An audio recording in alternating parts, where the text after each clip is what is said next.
Remain seated, please. Permanecer sentados, por favor. To all who come to this happy place, welcome. Our largest single-theme land expansion ever. Now we want you to share with us our latest and greatest dream. Matterhorn Matt presents Matterhorn Mondays. Hello, everybody, and welcome to episode 109 of Matterhorn Mondays, coming to you live from the Outpost. I'm your host, Matterhorn Matt. And I'm Alex, the historian. And today, he's back by popular demand, and by that, we mean Alex and us asking him to come back again. It's Jeremy! He's back again for a second week in a row. The returning champion. Oh, it's like a final boss or something. We gotta defeat... it's like Jeopardy or something. Oh, yeah. Oh, that's even better than what I was trying to say. Oh, God. Anyways, it's gonna be a great stream, you guys. We got a lot of great topics planned. And as you know, links to the Discord, Twitters, Patreons, all that junk will be down in the description, as always. And if you'd like to be wished a happy birthday live on the stream, you can do so by following the link in the description. Or if you're watching live, you can do !birthday. And you will be greeted with the Nightbot bot, and it will link you to the link to submit your name. And this week, for birthdays, we have Bryce McKenzie's birthday on the 16th, as well as Delta Dizzy's birthday. Bryce is normally in the chat here with us. I guess he's out and about today, but... Yeah, Jeremy took a breath as he was about to say something, so I paused. And then nothing came out of his mouth, so that's kind of awkward. There's going to be no technical difficulties in this week. There never is, you guys. If you ever happen to see any technical difficulties, it's all YouTube's fault. It's never our fault. It's just YouTube. But yeah, birthdays. By the way, Matt, the choice of color, perfect. Thank you. I was a little nervous, but I should know. I trust you. Exactly. You're the visual artist. Yeah. I am the visual artist. I'm not good at creating original things, but I'm good at copying old things and making them look even cooler than how they were. If any employers are watching this, take that note that down. Winky face. I don't know. Anyways, it's going to be a great stream today, you guys. We got a lot of great topics planned. And if you guys would like to voice your opinion on any of the topics we have at hand, you can leave a voicemail by calling 575-386-5814. We will be listening to the voicemails throughout the episode, and you can also text, but as we've been saying, voicemails preferred. Yeah, if you text, it's kind of like you're... sort of like sitting alone at the lunch table. You don't feel cool enough to call in. But if you do call in, then you're like with the jocks and the cheerleaders at the lunch tables, if you catch That's my right. drift. Everybody be like Avery and leave about 5 voicemails per week. Exactly. We appreciate all the voicemails we get, especially Avery. I bet Avery's leaving one as we speak right now. We'll see. But we do have a few voicemails pending. Let's see, we have 2 from Redmond, or I guess 3 from Redmond. He messaged me on Discord saying to delete one of them because he messed up, but I haven't deleted it. I won't play it for you guys, just because he asked me not to play it. He asked me to delete it, but Redmond, if you're watching, I have it saved, and no one else is going to get to listen to it but me. I don't know where I'm going with this, but we do have 2 voicemails from Redmond. Let's see, this first one we will play... right diddly now. Hey, it's Redmond. What would be the last ride you go on if it was your last day on Earth? Bye. Oh, that's a good question, actually. What would be the last ride you'd go on if it was your last day on Earth? Let's start with Alex. He looked like he was deep in thought when we said that question. No, he looked like he was least prepared for the question. I probably should have read it. Yeah, I probably should have read it beforehand so we could prepare for that question. But I suppose if it was the last ride, I guess it would be the Disneyland Railroad. It's a good one. Good choice. Yeah. What about you, Jeremy?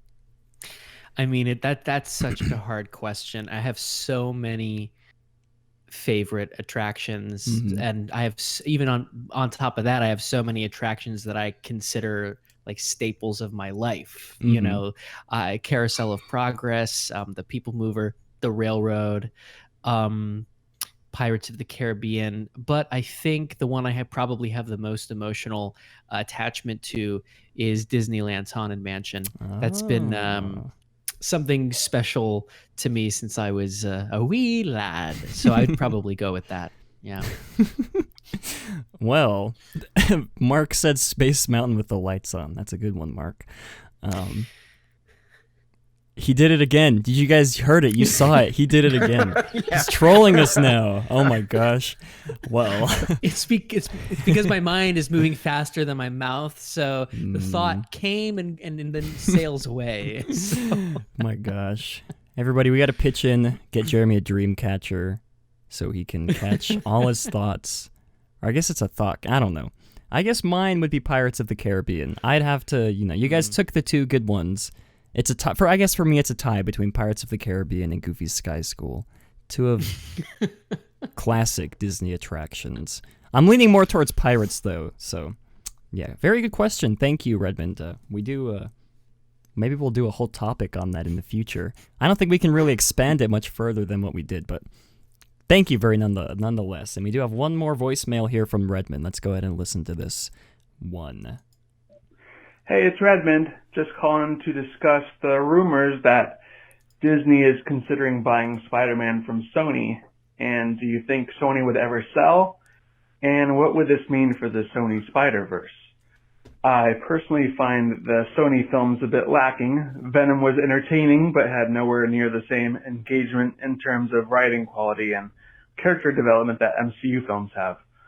Perhaps we've been groomed to believe MCU set the standard of how comic book movies should look and feel. Recently, Martin Scorsese commented that Marvel movies are like theme parks and aren't real cinema. I recently watched Joker, and I'm still having trouble figuring out if I even liked it or not because it was so out of the ordinary. This may go back to the point I made moments ago that asks, what is real cinema, and is there even such a thing? Thank you. Bye. Well, that is a very thought-provoking, that's like a real deep question, Redmond. I love it. That's the kind of voicemails I want to hear. Yeah, Redmond is known, for the few voicemails he's left, he's known to leave the most thoughtful voicemails. Maybe we should save this one to the end. I feel like we could elaborate further on this. I forgot about Martin Scorsese's comments, but I would love to respond to that. Yeah. We'll get into that. If I guess we'll make time Write for it down. I'll write it. Oh yeah, I'll have a notepad here somewhere. I'll write it. That was voice crack somewhere. Yeah, we'll save that one for later, Redmond.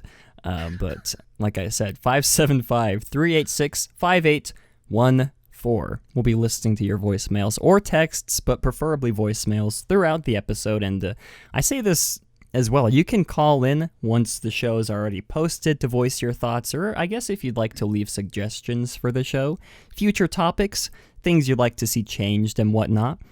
Leave a voicemail, send a text, again, preferably voicemails. You don't want to be like the loner at the lunch table. You want to sit with the jocks and the cheerleaders like us, you guys, right? It's a terrible analogy, but I never sat with those people in the school. I didn't care to. I didn't want to. I had my troupe of theater people, and I was very content. We're the jocks. Alex is the jock. I'm the cheerleader, and Jeremy is. No, I was always the outsider in high school. So was I. Interesting, isn't it?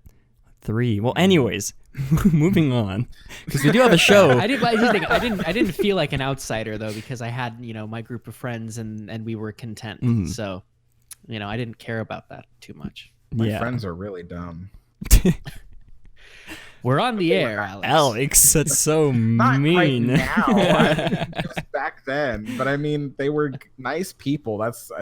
I can say a lot more about that than I could any of the jocks and the preppy people and stuff. But maybe we should start like a high school reunion podcast separate from this one. We'll keep you guys updated, but we do have a show that we got to get to right after we get into this week's Matt Snaps, you guys.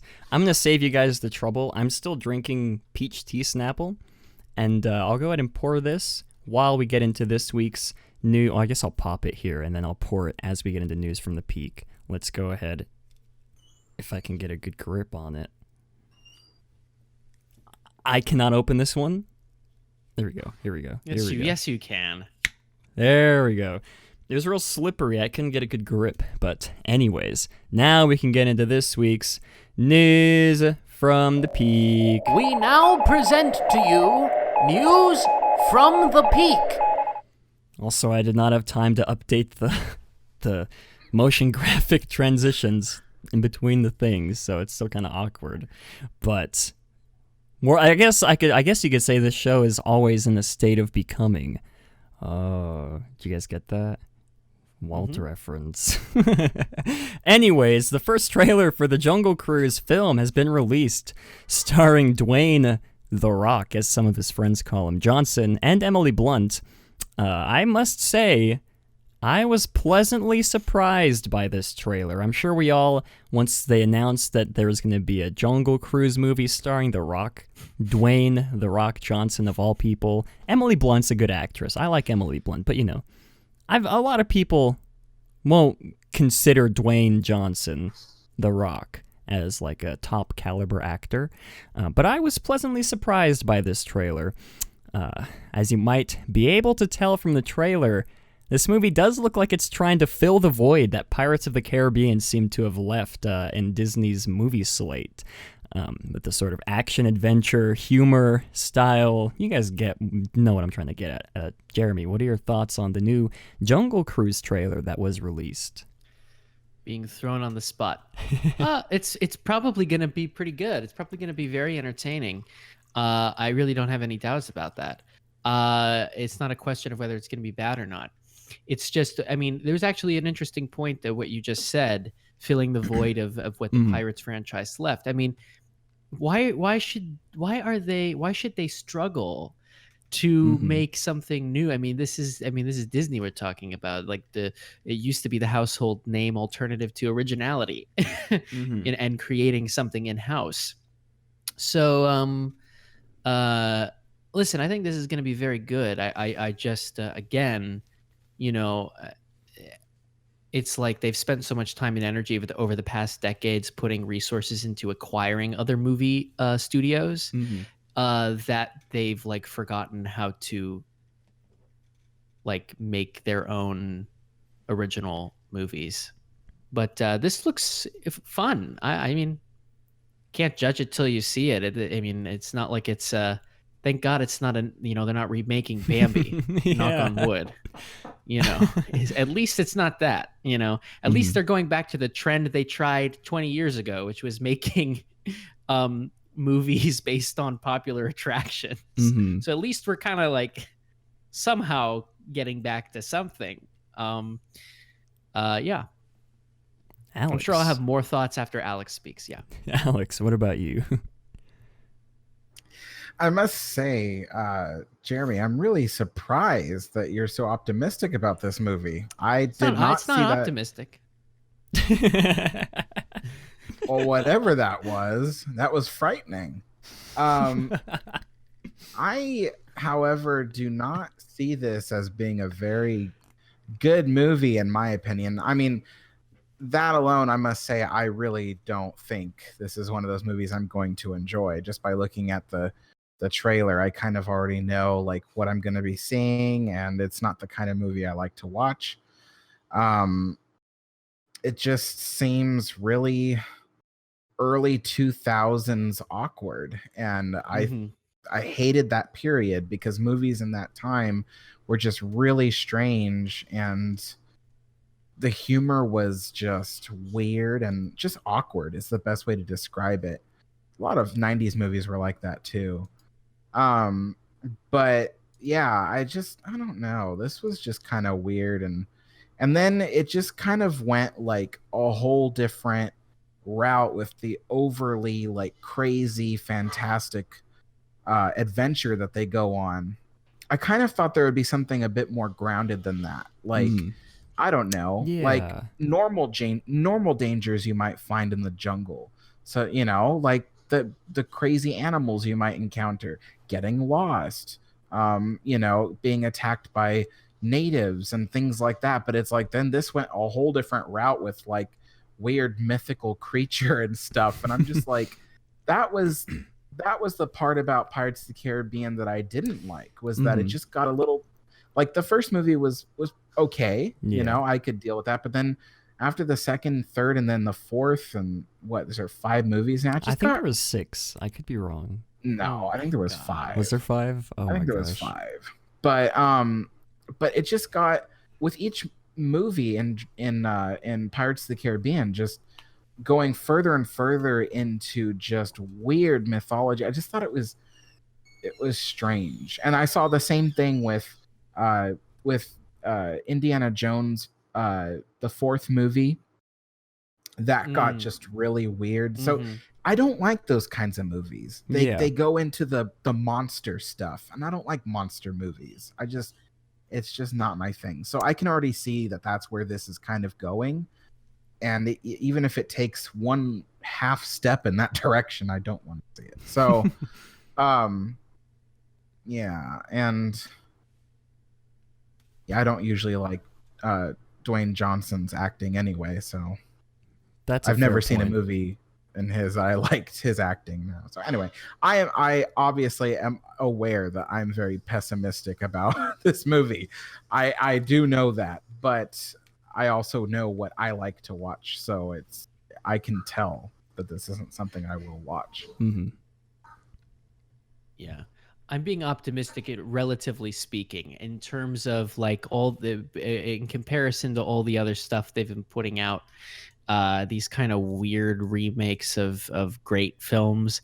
This is not necessarily a step up from that, but I know that when I was a kid, I would have enjoyed this movie for what it was for a week and then forgotten about. I wouldn't have changed my life the way other great films have when I was a kid.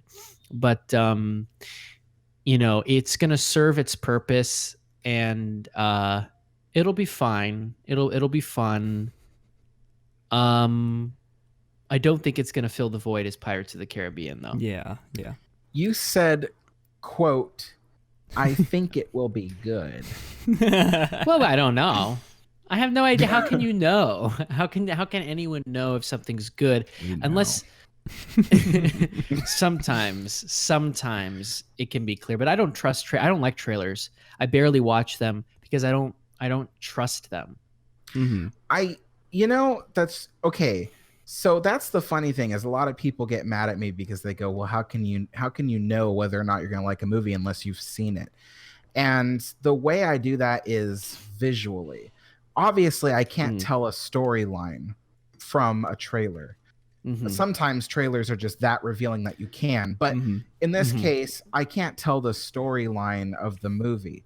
But what I can tell from the visuals is the kinds of things I can expect to look at in the movie. And that's something already that I can't do. If a trailer can hide the awful visuals from me, then I'll be fooled into going to watch the movie. And then from there, I can see how much I don't like it. But yeah, what movie was it that I thought, oh, Jurassic World? When I saw the trailers for that, I was totally fooled, and I thought, this is gonna be good. It's because I left. Yeah, it's because I left all the dumb stuff in the trailers. And then I walked out of the movie 3/4 through. I was so angry. I see. That's funny. I never thought that reboot was gonna be good. Yeah. Well, it is an interesting point that Alex did bring up about the mythology, I guess, of these movies, because I agree. I was not a fan of like the later Pirates of the Caribbean movies, where like the last one they had to like find King Triton's trident or something, and that one they just got like too out. Even Alex doesn't even remember the plot of the last Pirates movie. That was the trident of I didn't even see. It was I Poseidon. stopped after 3. Yeah, it was Poseidon. Yeah, not King Triton. That's from SpongeBob. But yeah, it is very interesting that they're sort of starting this franchise off that way, because in the trailer, Emily Blunt talks about like a life-giving tree or something. I don't remember specifically. It's just, it's not as grounded as, say, the first Pirates of the Caribbean movie was. However you want to interpret the term grounded as, because, pirates, Jack Sparrow being wonky and wacky and stuff, Emily Blunt in the trailer seems to try and kind of fill that void of Jack Sparrow being with his like outlandish stunts, I guess. You guys know what I'm trying to say. The visuals, they're very similar with Jack Sparrow and Emily Blunt. And it is very, very interesting. But I don't know. We'll see if the movie's going to be good. I am optimistic about it. I do think... I think... Oh, yeah, I'll let you finish. I do think I'll enjoy it to some degree, albeit not as much as the first Pirates of the Caribbean movie. I think the first Pirates of the Caribbean movie is one of Disney's better films that they've made recently. I guess it's not that recent anymore, but you guys know what I'm trying to say. Sure. I think it'll be like how all of the live action movies that they've been releasing over the past, I don't even know how many years now, not that many, where it'll open, it'll make $1 billion, and then no one will remember it. Yeah, probably. It's funny, we were going camping this weekend, and my mom said she wanted me to bring the remake of The Lion King to watch. And I told her, why not just bring the original Lion King? We'll have much more fun watching that movie. Yeah. And I didn't bring either. So anyways, for our second bit of news from the peak, Test Track is closing for refurbishment in Epcot's Future World on January 13th of 2020 and will reopen on February 27th of 2021. Just kidding, 2020. The ride will quote-unquote go under software upgrades. That could mean pretty much anything. But it is interesting to note that during that specific time, January 13th through February 27th, I believe Mission Space will be the only ride open in either all of Future World or in that specific area of Future World. Because Innoventions is going under, closed for refurbishment, and Guardians of the Galaxy, I almost said Mission Breakout, Guardians of the Galaxy will not be finished by that time. And I guess the Seas? Living Nemo Sea Time? I'm not familiar with the layout of Epcot, but... That's on the other side of the park. Okay, so I am assuming that As it is... in terms of Future World, that the side of the park that has Test Track is Test Track, Mission Space, and former Universe of Energy, and former Wonders of Life.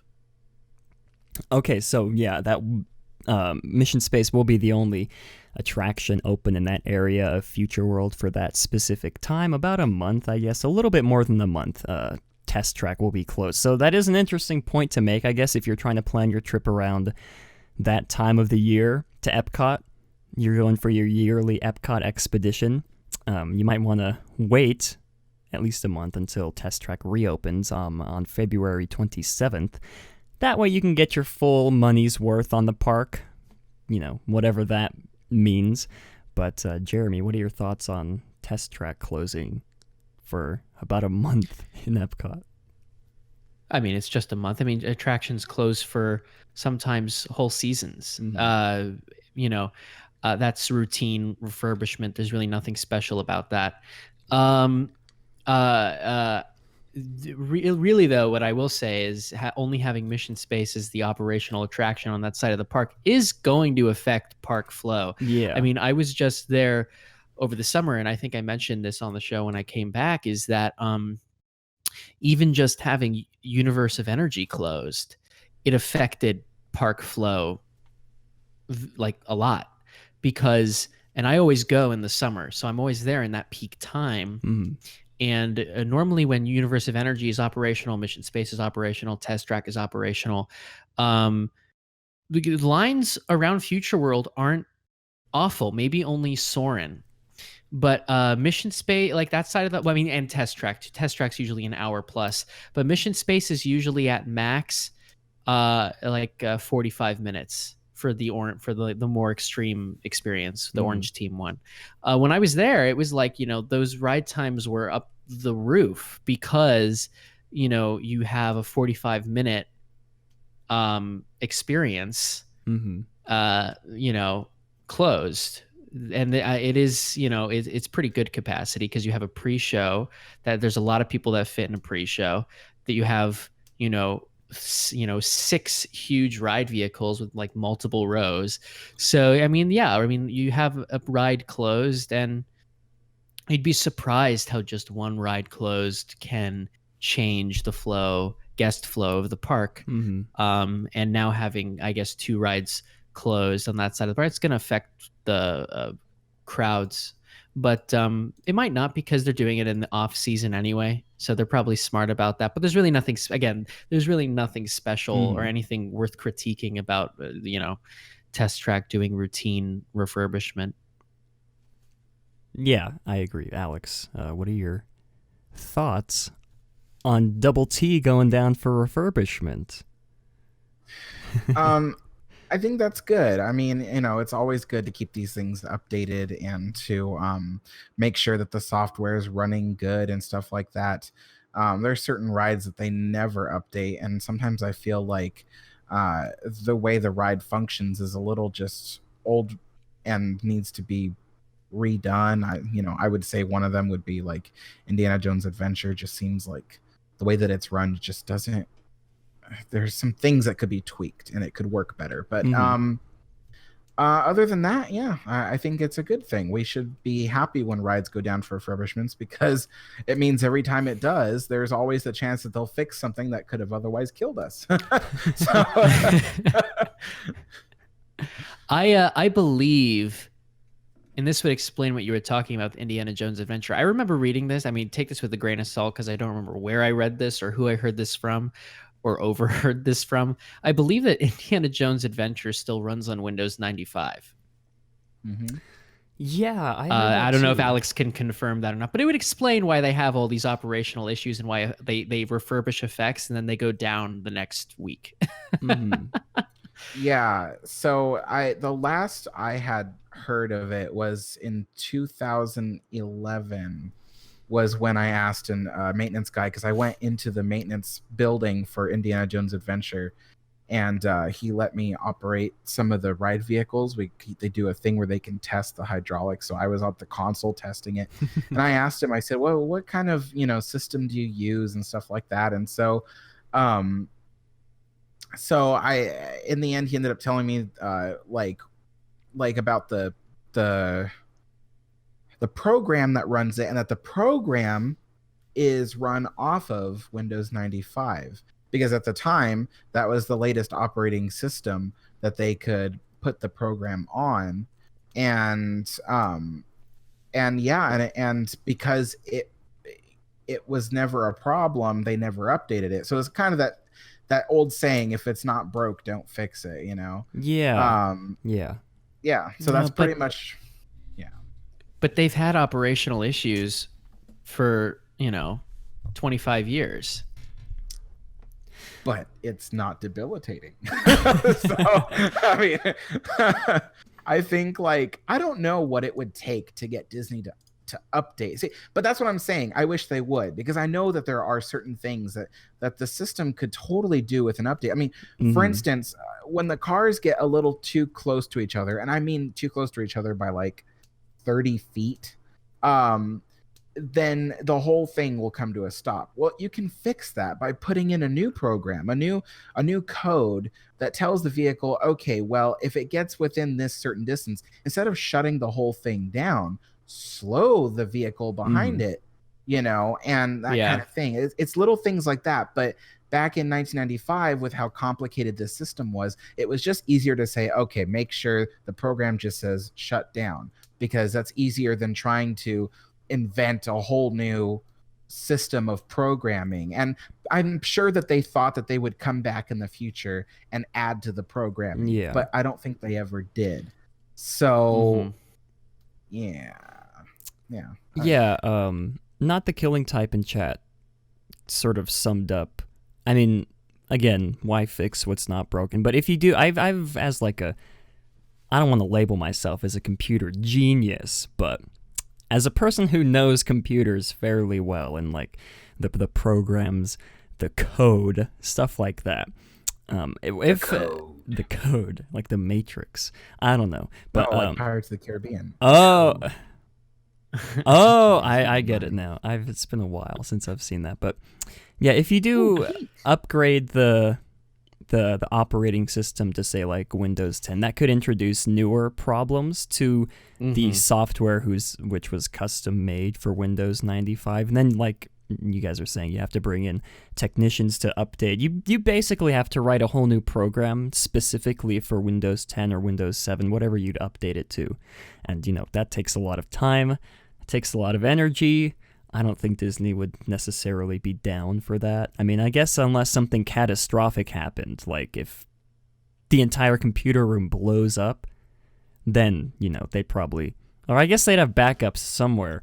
But you guys know what I'm getting at. You guys just understand. Yeah, but here's the thing. I mean, going on that ride after it hasn't been refurbished in a while, and like almost all of the very like obvious visible effects are broken, is a little depressing. Yeah.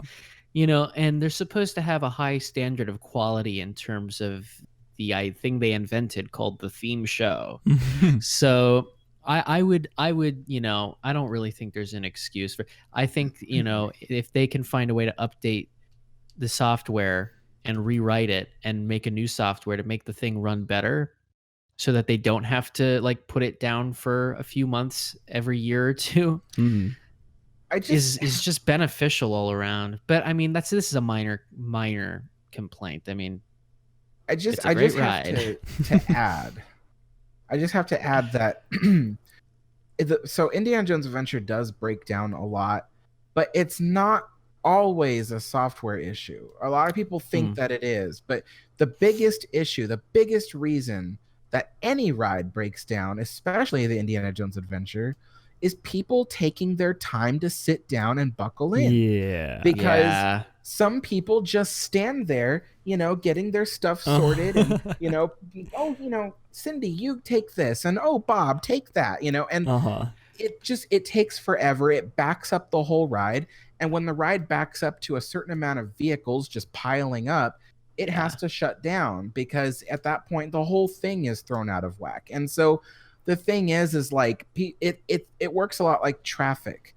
So a person on a freeway, if everyone's going 70 miles per hour and one person slows to 60 for a brief second, it will start a chain reaction where everyone starts to slow down, and with each car that slows down, the speed reduction reduces exponentially to the point where you'll have a whole lane come to a complete stop a few minutes later.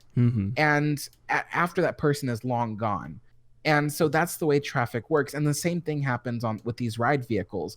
One person taking just a little bit too long can back things up to the point where 10 minutes later, the whole ride has to come to a stop. And for something that happened 10 minutes earlier. So it's just the weird way that traffic works. And most of the time rides break down because of people just not sitting down. So people, sit down, buckle in. I sound like Samuel L. Jackson. Sit down and buckle in. Well, it's also why when you go on that ride, I mean, like the cast members who are doing load and unload are like, all right, they're like, it's like an army. They just like are like, everyone get in. All right, you go to that row, you go to that row, you go to that row. Okay, they've like they're so stressed out because they know that the ride breaks down a lot because of the efficiency of loading and unloading. Yeah, that was a real great insight provided by Mr. Alex, a historian, on why rides break down. So thank you for... Alex carries the show, you guys, in case you didn't know. He does. But so thank you to Mr. Alex. But for our final bit of news from the peak, let's see. This is sort of interesting, in my opinion. I almost said 200. $20,000 worth of attraction set pieces are missing from the Magic Kingdom. Yeah. A set of sails used in Peter Pan's flight. And this is from the Orlando Sentinel. And they said a, quote, shell and 3 seats from Space Mountain had disappeared. I don't know what a shell is in context to Space Mountain. It's a ride vehicle. Okay. So it's a lot like an old-fashioned truck. The ride vehicle is a chassis with wheels, and then the shell is what goes on top of the chassis. Yeah. As I said it, that sort of popped into my head as to what it could be. So thank you, Alex, for confirming that for me. Was this backdoor Disney back from the grave enacting his revenge from jail, you guys? Probably not.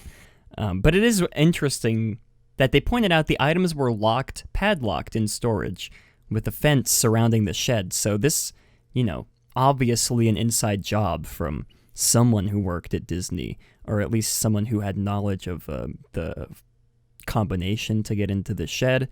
Again, it's behind fencing. It's on Disney property, so I'm assuming it's an inside job. But again, you don't see this very often. At least I haven't seen this happen very often, at least leaving out the whole backdoor Disney incident.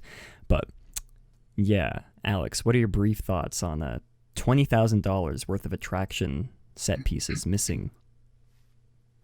I think it's just awful. I just think, and I've said it before because we were talking about the previous things being stolen, such as Buzzy. And I was just saying, I think it's just awful. It's not your property. Don't steal it. True, Disney can replace it like that. They have tons of money. But that doesn't make it okay for you to steal something. Yeah. Sometimes I go on rides and things at Disneyland, and things are stolen. I remember when the railroad came back up after the complete remodel of the river area. They had all these lizards, these bearded dragons that were just placed all around. It was really cool looking.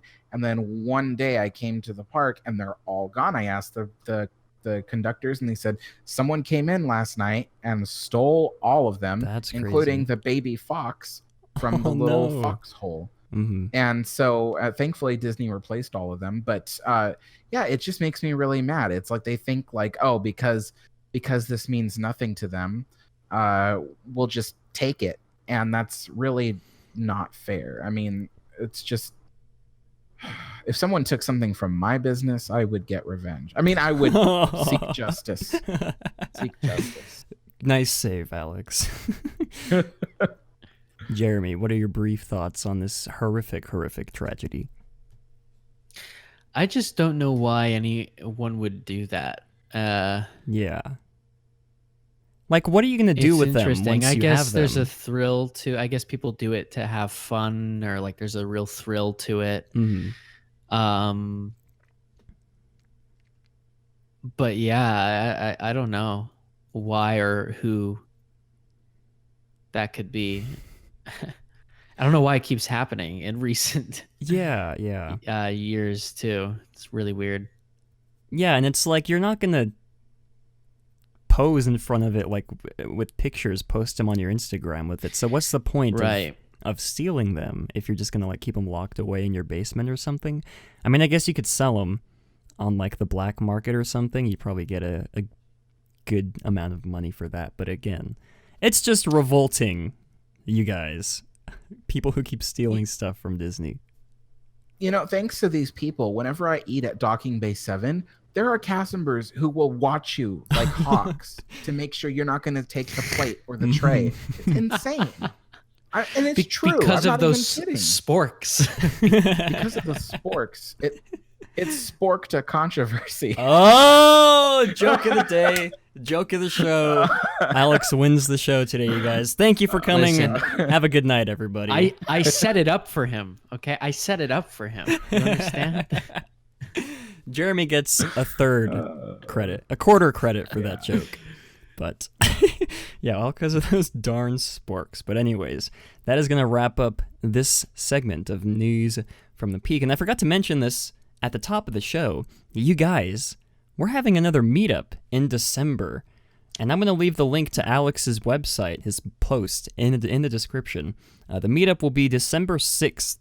That is this upcoming December, not December of 2020, December of 2019.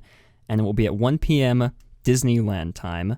We're going to be hanging out in the Grand Californian, just like we did last year for those of you guys who showed up. We'll be hanging out there for, I don't know, say a half hour or so. And then we're going to go into, those of us who can go into Disneyland, we'll go into Disneyland, spend the rest of the day there, get some lunch, get on some rides. I think last year we ended the meetup watching the fireworks show on Main Street. So that was real neat. Yeah. Most of the people had dispersed by then.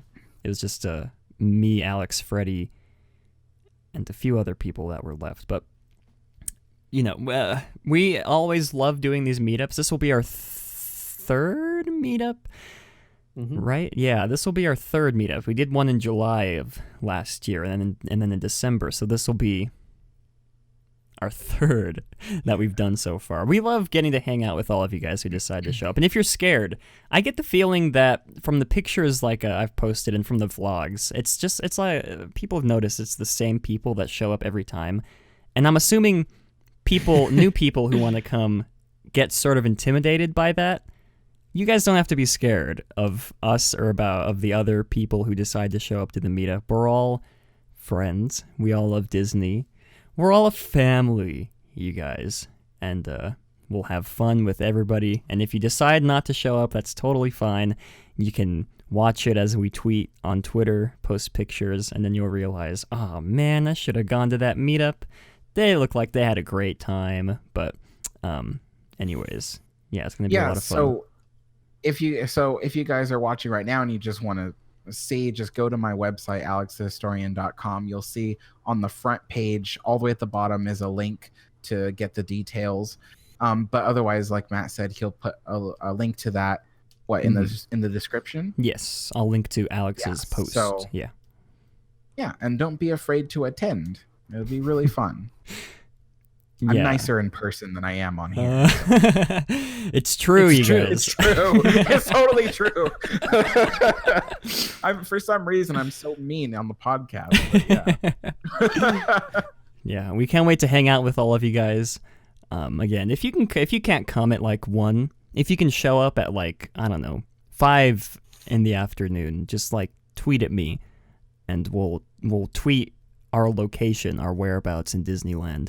And you can come late, hook up with the group, join up, link up, as the millennials say. But anyways, we do have a show that we actually have a lot to talk about today. We have Alex in the parks. We have 4 topics, I think, and then we have to get back to the voicemail. So it's a good thing, you guys. It's not too late.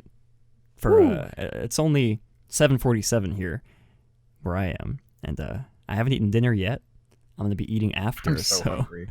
Yeah, me too. It's 9:47 for me.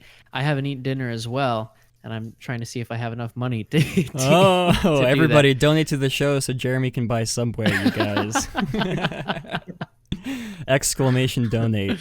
But yeah, we should go ahead and get into this week's Alex in the Parks, if I can get his theme song queued up. Here we go. Where is it? Here it is. I had to look for it. Yeah.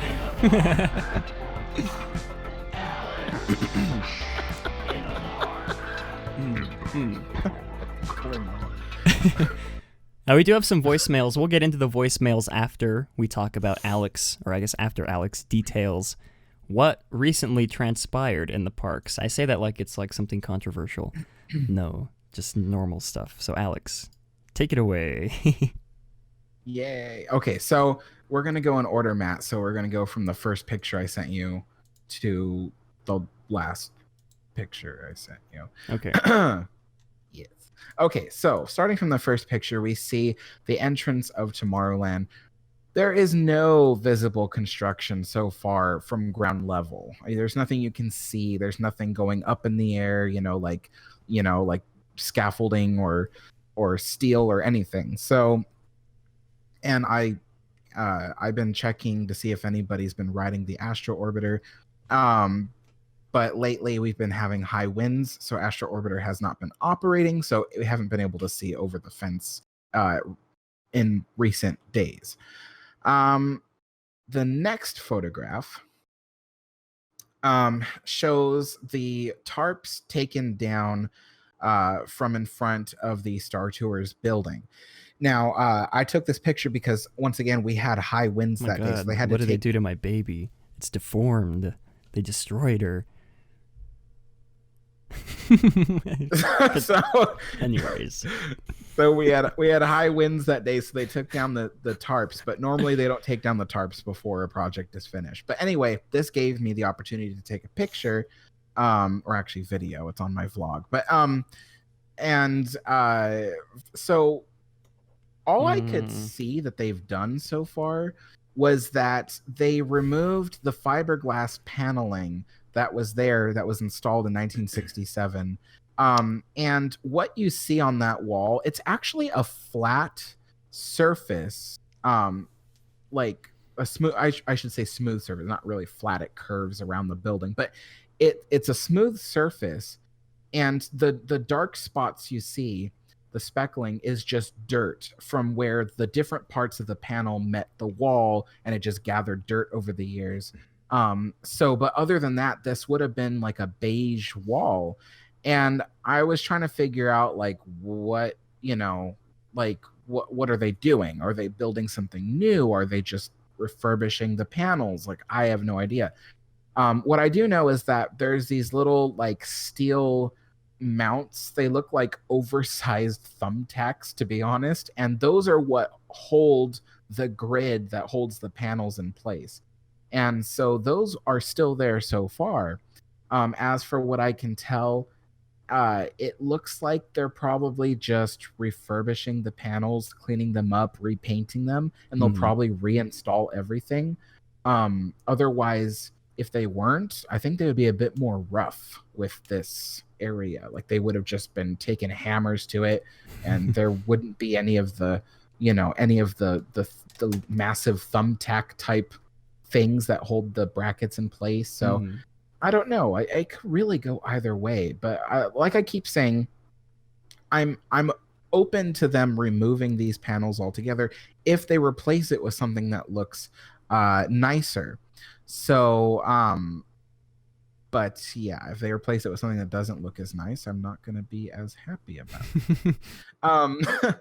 So the next photograph is something that you guys have all wanted to see. The wall behind Toontown is gone. We called that the $1 million wall as cast members. And the reason why was because, you see, it basically spanned the length of Toontown. It was a separate wall from a building. It wasn't attached to the building behind Toontown. It was a separate wall. And that's... Oh. Alex saw a ghost. It's talking to a ghost, like, you guys. Crashing sound. I thought it sounded like someone was trying to come in through the back door. It was just... But it's the ghost from the Ouija board session we did last year. Yeah. It's finally coming back. Now I'm nervous. I think I'm safe. But yeah, so never a dull moment on the Matterhorn Mondays show, you guys. Never. No, never. I mean, this is what you live for, you know. It's always a danger. Like, is Alex going to be okay in this episode, you know? So okay, so that wall was a separate wall made of steel, concrete, and stucco. And the paint always peeled from it, as you guys always know. You guys know why they call it stucco, right? The original people who invented stucco threw it against the building that they were trying to put it on. And he said, "Oh, it's stuck." Oh! That was an attempt at a joke. You guys can probably make that a better joke in the comments, but I laid the groundwork there for you for a potential joke. Alex, go on. Can I finish?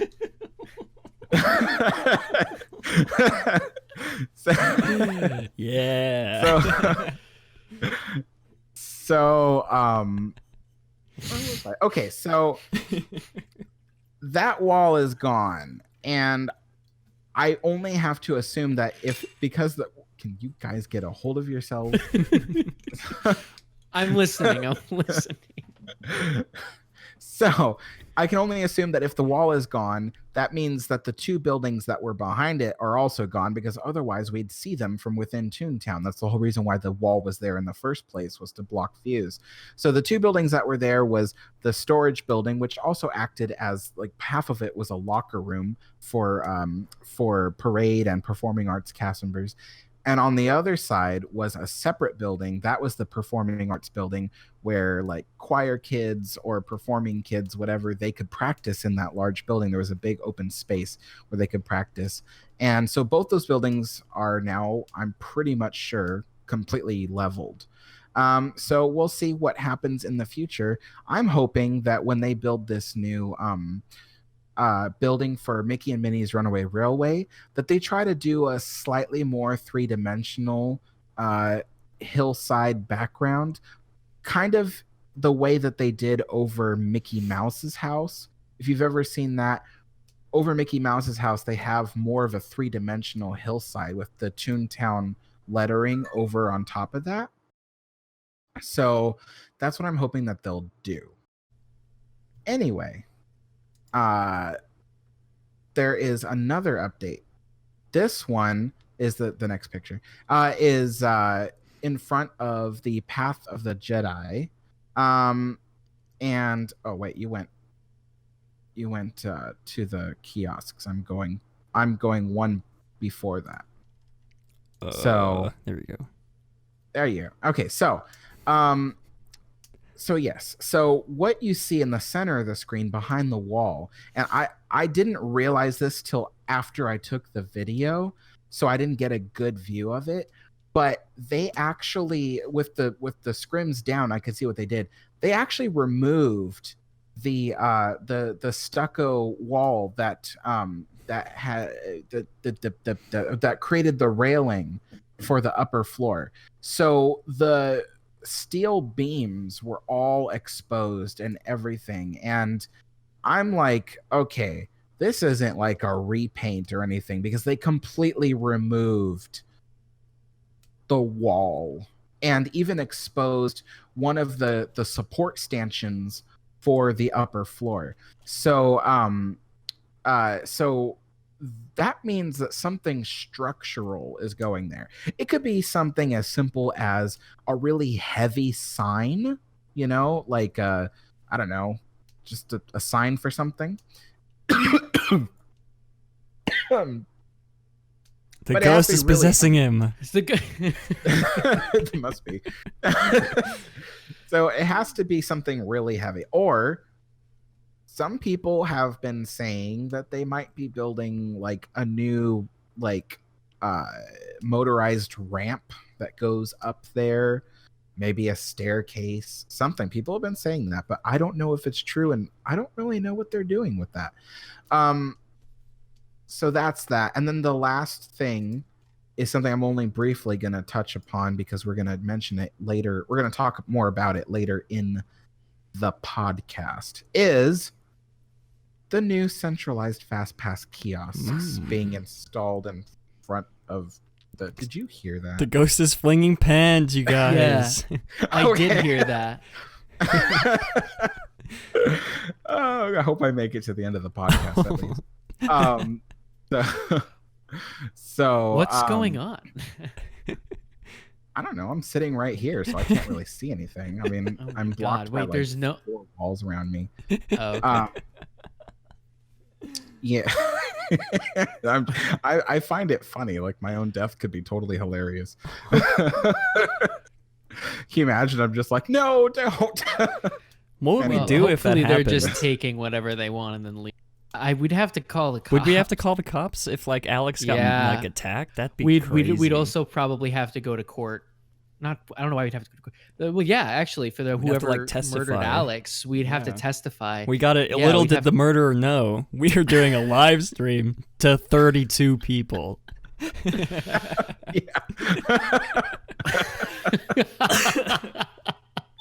Everyone watching the stream will have to join us in court. All right, let's move on. Or finish what Alex was saying, rather. I think that's all I wanted to say for now until we got back to that. Because this new centralized kiosk is going to be our final, or I guess our third final, second to last main topic of the show. We're going to be getting more into that. Great discussion, hopefully. And wow, it's 55 minutes, and now we're getting to the main topics, you guys. No, it's just going to be a 3-hour one. I think this is going to go, I'm not going to make any predictions, but I think it's going to go a little bit closer to maybe an hour and 45 minutes. But anyways, we'll see. But for our main topics today, you guys, we know you've been waiting all 55 minutes. For our first topic, we have an update on the Skyliner Crash that happened this past week. We're also going to be getting into some Epcot changes. More specifically, we're going to be talking about Illuminations, as well as the new Epcot Forever show. And, like I said, we're going to be talking about the centralized Fastpass kiosk coming to Tomorrowland. But we do have... We'll save the voicemails for after we come back from the sponsor break. So for our first topic, we do have a few updates here from, like I said, the Skyliner Crash that happened last week. These are provided from Blog Mickey, as well as a tweet by, I cannot pronounce this man's username. Link will be in the description. We now know specifically what went wrong that caused the Skyliner Crash this last week. This quote comes from this person from Twitter. Big shout out to him, whoever can't pronounce his username. Quote, Disney Skyliner Vehicle 1... This could be fake, by the way. I'm just taking this as true, so hopefully. Quote, Disney Skyliner Vehicle 108 failed to dispatch from the Riviera station properly toward Epcot, rolled back, and was crashed into by the vehicle trailing, smashing the rear glass window and stopping the system. So, that's sort of the technical aspect of what happened at the Skyliner Crash that happened last week. Like I said, we would keep you guys updated on what would happen, and we are keeping our promise. Disney's official statement on the matter is, quote, we have a team diligently looking into the cause of last night's malfunction of the Epcot line. This was obviously written a week ago, of the Disney Skyliner. We have been in contact with the guests, many of whom were on the Skyliner for more than 3 hours until we were able to restart the system.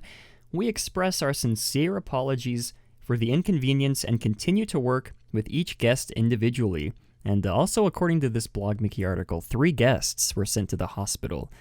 Not known if they're from, like, physical injuries or if it's just from, claustrophobia, anxiety, stress related from being stuck in the Skyliner over, like, water for 3 hours. That, I'm not going to speculate on that. But, yeah, we do have confirmation from this man from Twitter about what happened with the Skyliner incident. And I'm not 100% sure. I'm sure you guys in chat know. Are the Skyliners back up and running from this specific line? Are they carrying guests again from the Riviera Resort to Epcot? Please chime in if you know. But Jeremy, what are your thoughts on this new information we have about the Skyliner crash that happened?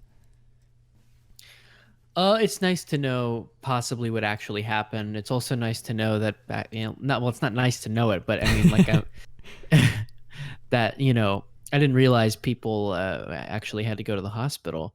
That's not good. I don't really have much to say. It's not my opinion on all of this is not going to differ from a week ago, basically. But it's nice to know the details. Yeah, Mr. Alex, what about you? I have the same opinion. It's good to know the details and try to understand better. But yeah, I still have the same. I would still say the same things I said last week. Well, this was a short topic. Thank goodness. Well, that's fine because one of them is going to be quite the conversation, I'm sure. So so according to Avery, the Skyliner, that part of the Skyliner is still down. Also, according to Timothy, they're not carrying passengers yet. Thank you for that confirmation/update. We will again continue to keep you guys updated on when the Skyliner, the specific line for the Skyliner, reopens for guests, as well if I guess the Skyliner ever reopens. I mean, I'm sure it will, but wouldn't it be funny if it didn't?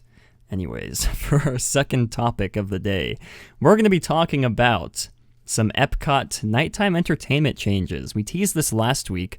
I finally watched Illuminations as well as Epcot Forever, the show on YouTube. I'll link the videos that I watched in the description. One great video from Martin Vids, who I adore. He's one of my favorite channels on YouTube. My God. Yes, he is probably the single greatest and most important just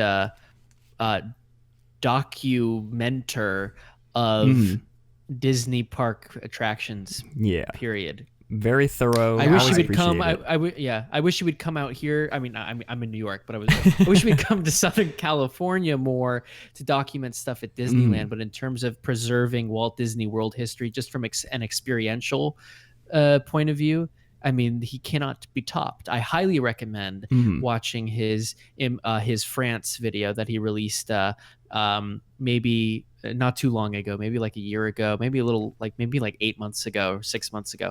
It's literally somehow he's able to make it capture, make you feel like you are watching that film, even though you're watching it on YouTube. It's just incredible. I wish he was able to have the technology that we have now to go back and preserve, all the other extinct attractions. Imagine one on Adventure Through Inner Space. That'd be a good one. He's key in preserving all of those original Epcot attractions in general. But imagine if he could film those the way that he films stuff now. I mean, it would be like being there. Yeah. Again, we cannot. I have a lot of stuff that he filmed a long time ago. I even had it on Blu-ray and I can't find it now. So, but yeah, he has some amazing stuff, especially like old Phantasmic and and Remember Dreams Come True and all that. So cool. Yeah, we cannot give enough praise to him. Yeah. Basically. He also is able to put together as many resources as possible so that there's even you get good, like new, like source quality ride through audio of the stuff that is has always been a huge service to the community. Anyway, Martin Vids, if you're watching, come on the show. We'd love to talk Epcot with you. My God, please. I want to be here for that. Yes, Avery, I'm in New York. I just saw that. Yeah. Meet up. Jeremy and Avery meetup time. Anyways. You always push for those things. I know, it's the greatest when two people.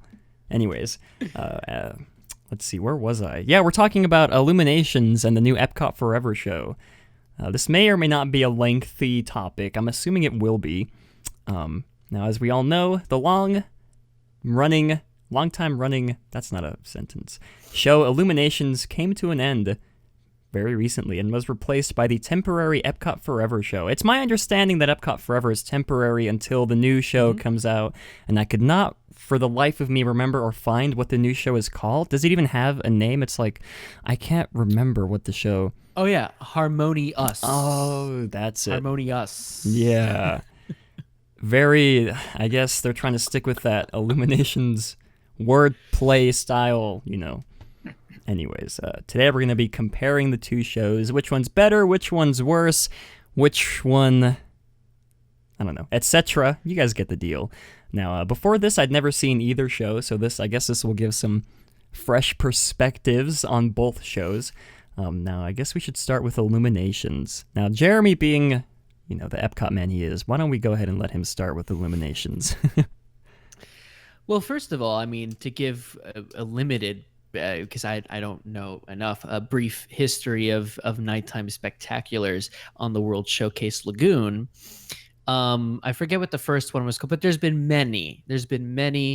I don't think the title Illuminations was ever used until the late 80s.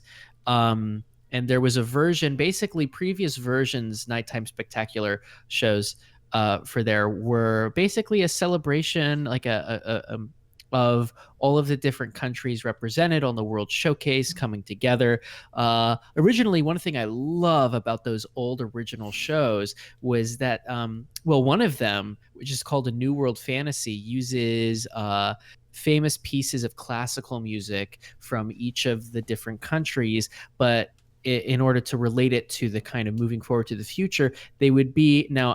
When I say electronic music now, I mean it has a very different meaning because of EDM, but very early attempts at electronic music really looked to classical music to understand a sense of form in translating what we know about music to new advances in music. Okay, I'm boring everybody with that, but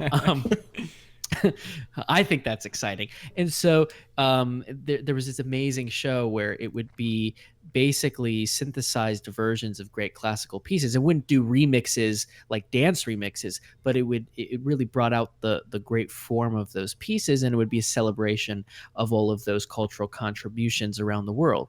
That same principle applied in later versions when we get to Illuminations in the 80s, but it would be full orchestrated pieces, classical pieces that would represent the different countries. Then on the 25th anniversary of Walt Disney World, we got a show called Illuminations 25, which was basically just like a party conga music the entire time while there would be fireworks for like 15 minutes. Very weird. I always find that show very weird. And then in the late 90s, they used that same kind of intro to Illuminations 25, which goes a little something like, remember the magic. Okay, I regret doing that. You can look it up. And then it would go back to, it would use a different or a classical pieces to represent the different world cultures. Ironically, and I don't know if there's a connection to this, but in that version of the show, which is sometimes called Illuminations 98, or 25B, because it was still Illuminations 25, but they just changed it. What was I gonna say? See, the thoughts they go flying away. Wow, that one really flew away. Like, someone remind me, what was I saying before I was saying this? Oh yes. So in that. Never a dull moment. In that version of the show, I believe they still used Beethoven's Fifth.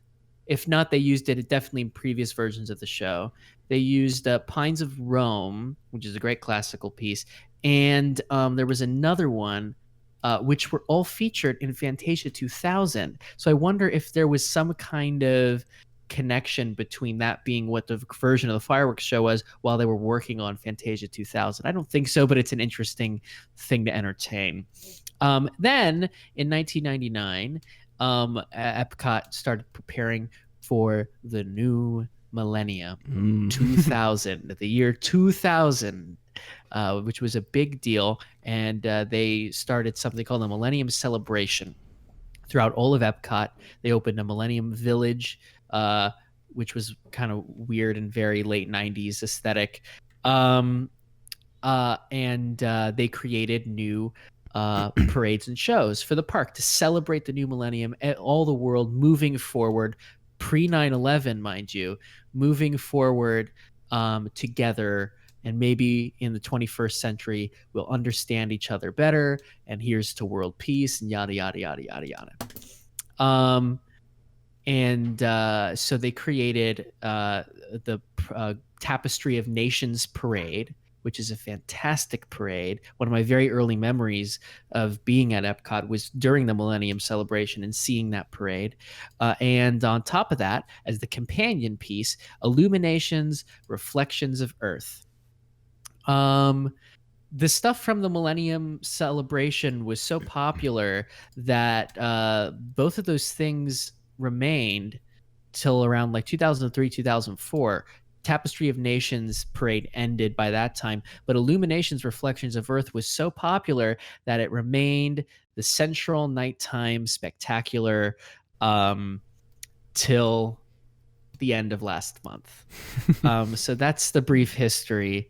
I basically have grown up with Illuminations Reflections of that has a very special place in my heart. I think it's a great, original, unique. It doesn't require the familiar. It is its own thing. It almost celebrates the unknown. In fact, it's actually broken up into different acts that is supposed to abstractly represent the creation of the earth, the creation of the creation of the earth and humanity evolving, discovering the good and the bad, and then how we move on, or as the song says, we go on with all of that understanding. It was a great way to end the day at a park that was about civilization, as I've said over and over again. I love that show. I agree with what you said earlier, Matt. When I saw it this last time, I was kind of like, and going back to what we were saying about Indiana Jones, my thought when I watched it was, I wonder if this runs on Windows 98. Yeah. Because the globe thing does feel kind of dated. But the overall message and the music and the score and the experience of the show, I mean, obviously it was popular and special enough to remain the central nighttime spectacular of not just Epcot Center, but of Walt Disney World for 20 years. Yeah, I guess my overall thoughts watching it the first time, like Jeremy said, I did think it was a bit dated. You know, this is coming from me who has never seen it before. So I did feel a bit dated, but I guess I'd have to watch it a few more times to sort of get in the whole experience of it, or I guess, see it in person. Oh, wait. I just realized I can't do that anymore. But from what I did see, the message fit well with what Epcot, World Showcase meant at the time. A celebration of cultures, bringing us all together. Alex, what are your thoughts on the original Illuminations show? Unfortunately, this is one of those conversations where I can't really say much because I saw half of it once, and that was in 2006 when I was there. And I remember not liking it, and so I remember I was just like, I want to do something else. Like, there's so much more else to do than this. So I didn't see the rest of it, but and then I never checked like YouTube or anything since to see it. I mean, yeah. And then unfortunately I haven't seen the new one either, so I can't really. Well, that's okay. That's actually good, Alex. You don't want to see the new one. We'll get into that, I guess. We will talk about it. Now, like I said, I wish I would have gotten the experience to see this live in person. Sad I'm never going to. YouTube videos are going to be the best from now on. That's why we have Martin's vids. I know. Like I said, link in the description for his video on Illuminations. But overall, I did think it was a pretty solid show.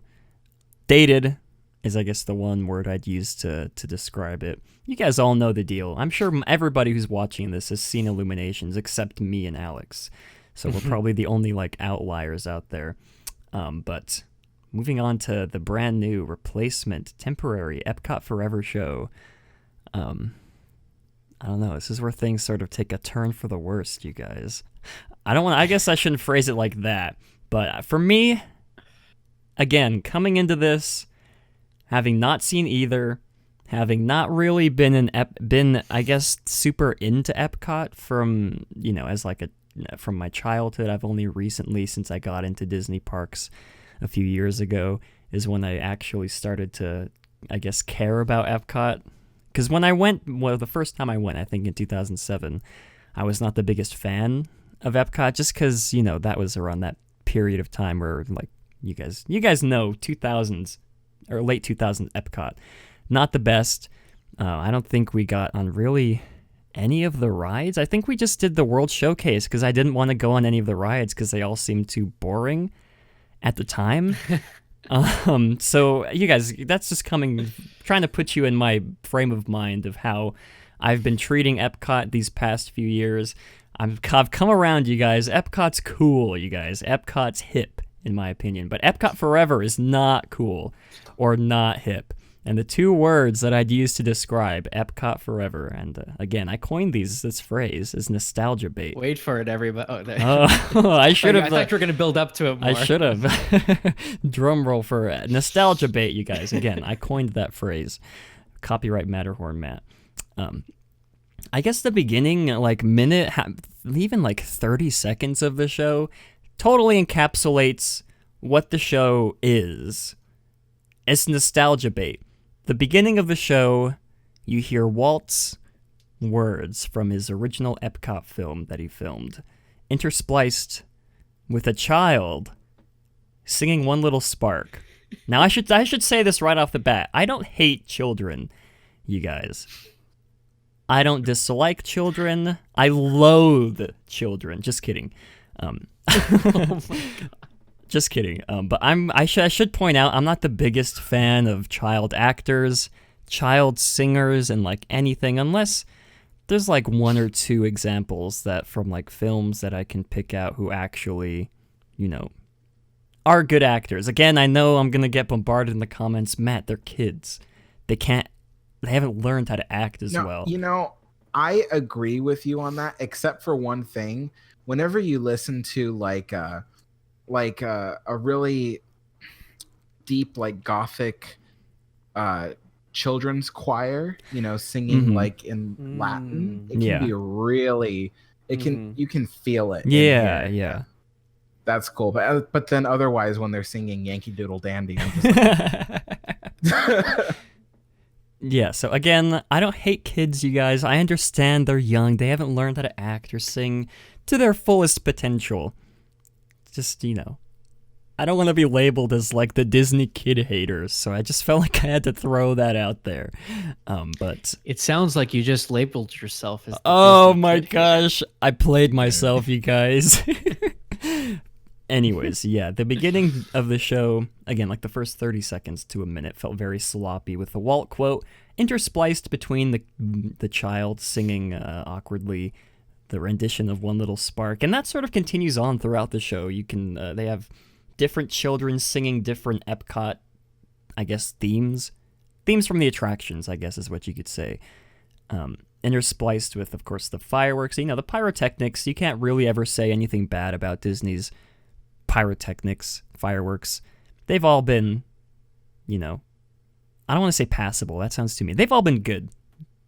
Save it for, a few exceptions. Again, Can I just wanted to add something. So I may not have seen this, but I do know what Matt is talking about when he says like how they, interspliced Walt's, words into a show. I feel like Disney's been doing that a lot with all of their shows. Yes. And I feel like it's a really cheap shot at tugging on someone's heartstrings. Yes. Because it's like, it's easy to make someone feel something when they see Walt Disney or hear his voice. But the real trick is to not use the cheap tactics and get someone to feel something. It's like, if you're going to use a Walt quote or use his voice, use it like at the end, just to add that little extra bit. But the rest of the show should carry it itself, tug on your heartstrings with its own words, its own voice. And unfortunately, I just feel like they use him all too often now, just because it's the only way they can evoke emotion out of you. Yeah, and I have that touched on later in my notes. So we'll circle back to what Alex said, because that comes in big time. I already touched on the child singer stuff. I don't hate kids, you guys, I promise. Again, I should point out, I pointed this out earlier, this is a placeholder until the permanent, quote-unquote permanent show that actually replaces Illuminations. What is it called? Someone said it, Harmonious. Yeah, Harmonious. Wait, so they named the temporary show Epcot Forever? Yes. It's a little backwards, doesn't it? Well, it was kind of like how they named the 60th anniversary show for Disneyland Forever, even though it had nothing to do with Disneyland. It was so weird. Yeah, so I guess I'll switch it over to Jeremy to get his thoughts on this, and then we'll circle back to what Alex said about the whole Walt quotes, because I do agree they've been doing that a lot lately. Nostalgia bait. We'll circle around back to that once we hear Jeremy's thoughts. Epcot for a while, said Avery. Anyway, sorry. That's funny. I saw that. Well, I mean, listen, we only use the word nostalgia bait when it's like we know you are fishing for something. Yes. And it's disingenuous. What this thought, it was, first of all, it's very clear that this was kind of it's very clear that it feels like a replacement show. As they, rebuild the infrastructure around the lagoon to accommodate what's going to be probably the permanent show for at least, if it's really unpopular, it'll be there for at least 5 years. If it's very popular, it'll be there for at least 10. So of course this is going to be temporary and feel a little underwhelming. That being said, I think most people were more excited for this show than for Harmonious. Yeah. Because I think a lot of people, including myself, were expecting this to be as emotional as Remember Dreams Come True, for the 50th anniversary of Disneyland. And unfortunately, for me, for some people, it was. I can't knock that, but for me, it didn't do that at all. And using the melodies of the songs is not enough to do that. I appreciate the fact that they took the time to reorchestrate with a full orchestra these great themes of old Epcot Center, but that's not what's gonna, hit the memory chord. The sounds of those songs and those narrations are so iconic to so many people who grew up with them. And I mean, I didn't even grow up with half of that stuff, but it still hits something for me just because I've been studying all this stuff for a long time, even when I was a kid. So, I mean, the singers, the original arrangements, the original orchestrations, the way those songs sounded are so engraved into Epcot fans' minds and hearts that they really needed to do that. The way that the song "Universe of Energy" sounds is gonna get you. The original narrators, the mother and father in Horizons, they should use that. Just like in the 50th anniversary fireworks for Disneyland, they used even Jack Wagner, safety spiels, because they know that is a part of the sonic experience of being in the park. And when you hear that, something like that, I mean, you're there, and it invokes a memory. And they didn't do that. It was kind of like and that was a little disappointing. I don't hate the show. I don't think it's horrible. The kites are pretty cool. Yeah. But I don't think it feels a bit disingenuous. It feels a bit like, all right, let's wrap up this old Epcot in a little bow here and then move on, as opposed to, no, let's actually take the time to celebrate why this place was really special for a lot of people. And let's dig back in the archives. And let's find those pieces of audio that we know people are going to really feel and associate this place with. But it just shows that they don't care about the place at all, which is what we all feared and thought and hoped it wasn't the case, and hoped that the show was going to be proof that wasn't the case. It's the case. Yeah. It's like I said, I guess we should get a concrete definition for the word nostalgia bait, because we've been saying that phrase, we've been throwing that around on the show for the past few months or so. So we should define that. Well, let's try it right now. For example, I think it should have, if it's disingenuous, if it's just and it wasn't. I mean, that's the thing. Is it really?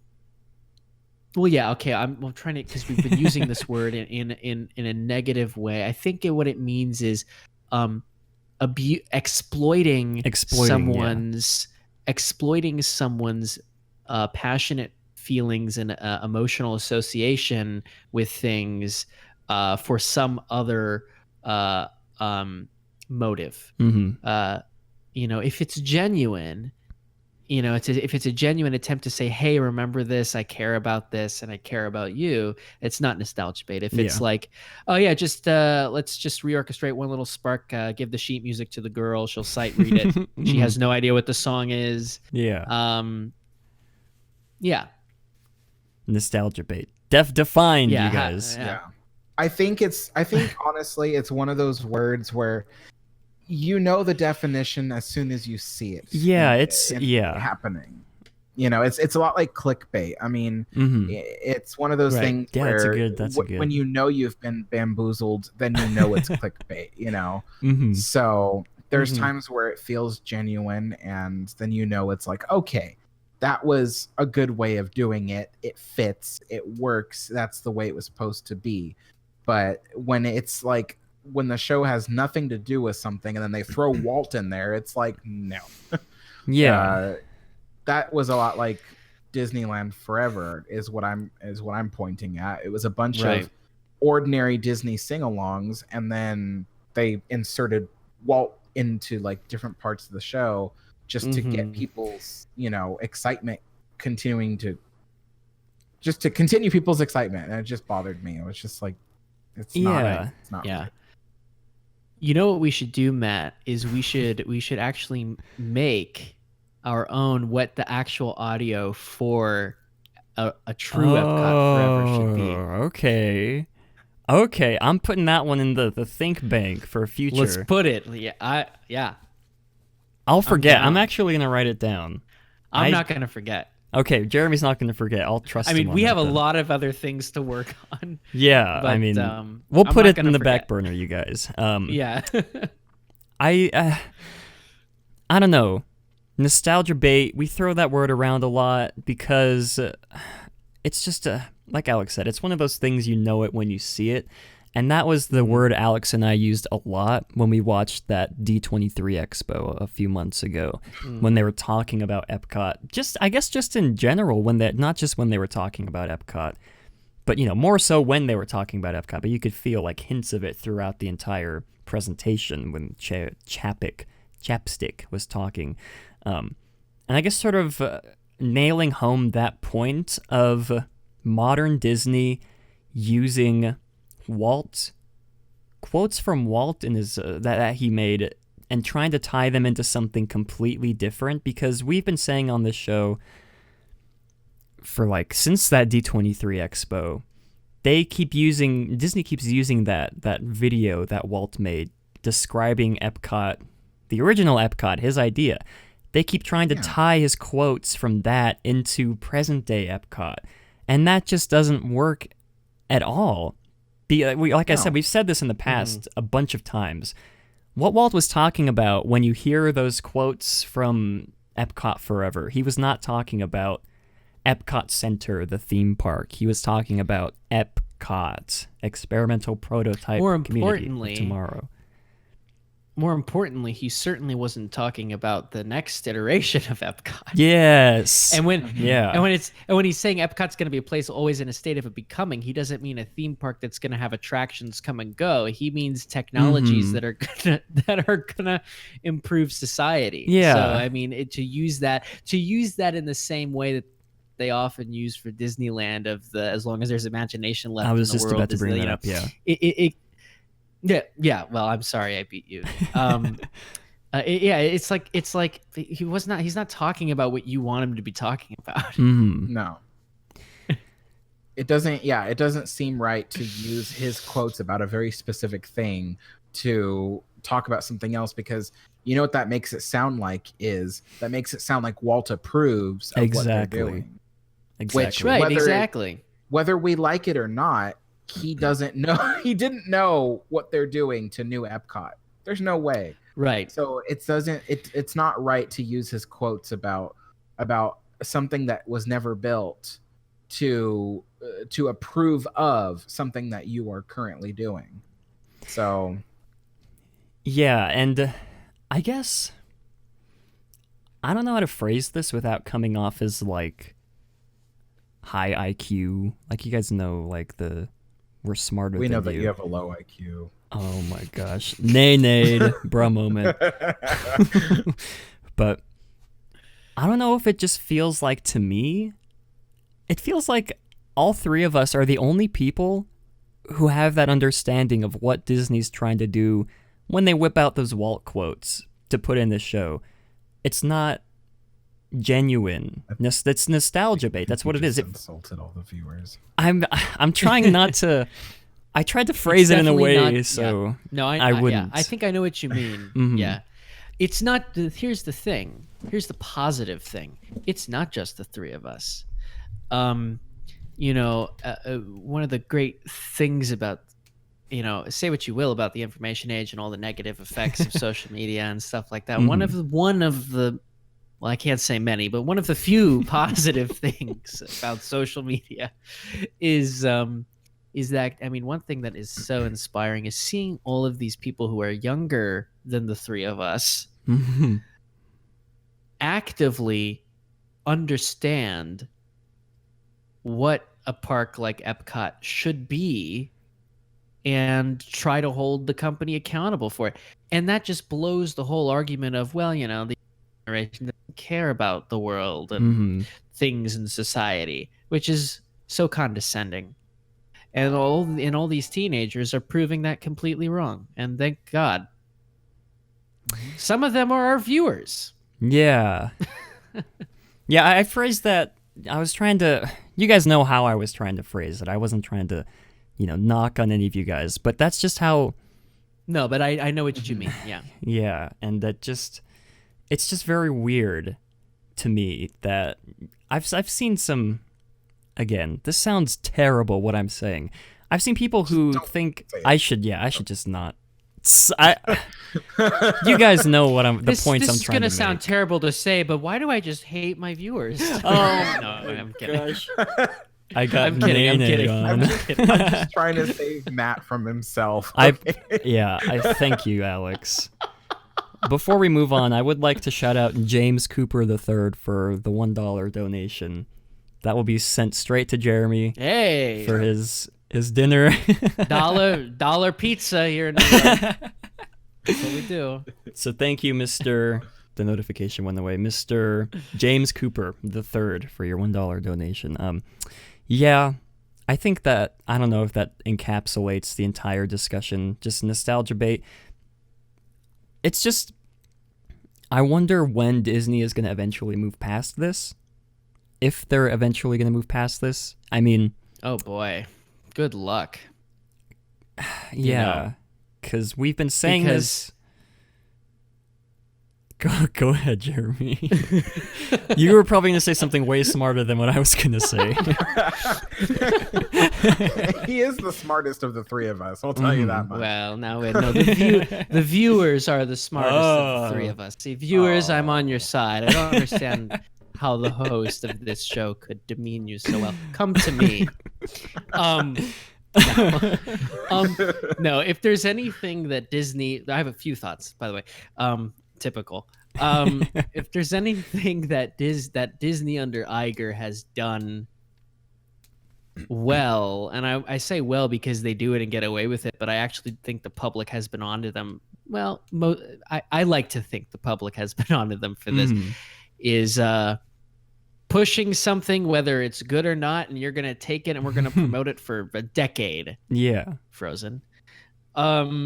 God, that movie's awful. I watched that movie last night, and that is just... Yeah, awful. Yeah, okay. Awful is a strong word. It's not a good movie. Awful is a strong word. Continue, Jeremy. I had strong feelings about that film when it came out because it was being promoted and hailed as this great grand return to great Disney animation. It was, and a lot of the quote that was always thrown around was, "It's the greatest Disney animated film since The Lion King." I'm like, the greatest Disney animated film since The Lion King were the great slate of animated films that came after Lion King, because that was a great decade.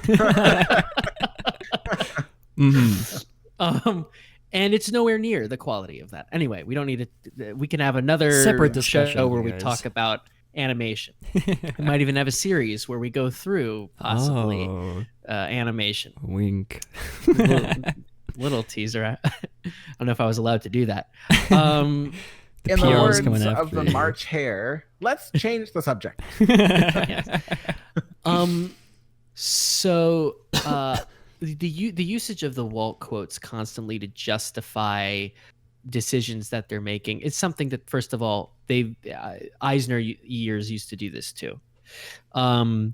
One of my favorite things is because he used to in the film One Man's Dream, which actually used to be at Disneyland as well, a California Adventure, before they have Julie Andrews be kind of like the narrator and host. There used to be an intro in the actual film. You'd be in Eisner's office, and he would be like, "Hi, I'm Michael Eisner, the current CEO of Disney," and at the end it would go back to him, and he would say, "Well, I can't do an Eisner impersonation, but I'm sure if I tried I could, but I'm not going to." But he said, like, Walt Disney used to say it was all started by a mouse, but we know it was all started by a man. And I was like, oh, okay, yeah. It's a nice sentiment, but I mean, like, the usage of Walt Disney is this. That's not nostalgia bait, I don't think. That's something else. Which is just using an individual, which is typical of a lot of major corporations who have changed a lot over the years. They use their founder as their central figure in their brand. So it's a branding technique. But the thing is that what's happened, I mean, I don't want to get off on a whole other topic. What's happened to corporate America between the 20th century and the 21st century, and of course all of these changes were made in legislation in the late 20th century to allow for what's happened to happen, is that they're not the same companies at all. They've become mergered and acquisitioned out of themselves to become like nation states in a way. They're all multinational corporate conglomerates. They're not the original company at all. I remember a while ago I was trying to articulate, we were talking about the Fox Disney merger, how I was saying like, what is the Walt Disney company? I want everyone to ask themselves, what is the Walt Disney Company? Is that real? Does it actually exist anymore? And I think at that time it came off as like saying, it's gone, I'm depressed, the Disney's done, it's over. No, but my point is like a philosophical question. When that happens, is that company actually the company, or is it just a company by that name?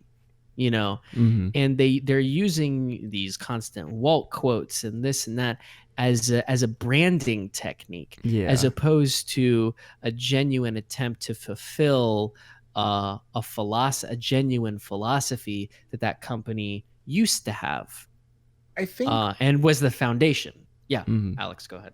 I think what's really important for all of us to take away from this is that the company that Walt created, it's not the same company today. That doesn't necessarily mean it's a bad thing. But that also doesn't always mean it's a good thing.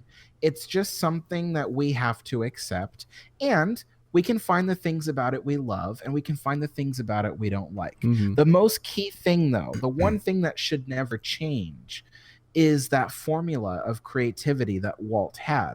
The formula was always risk things, always try new things, and don't be afraid to take those risks to try new things.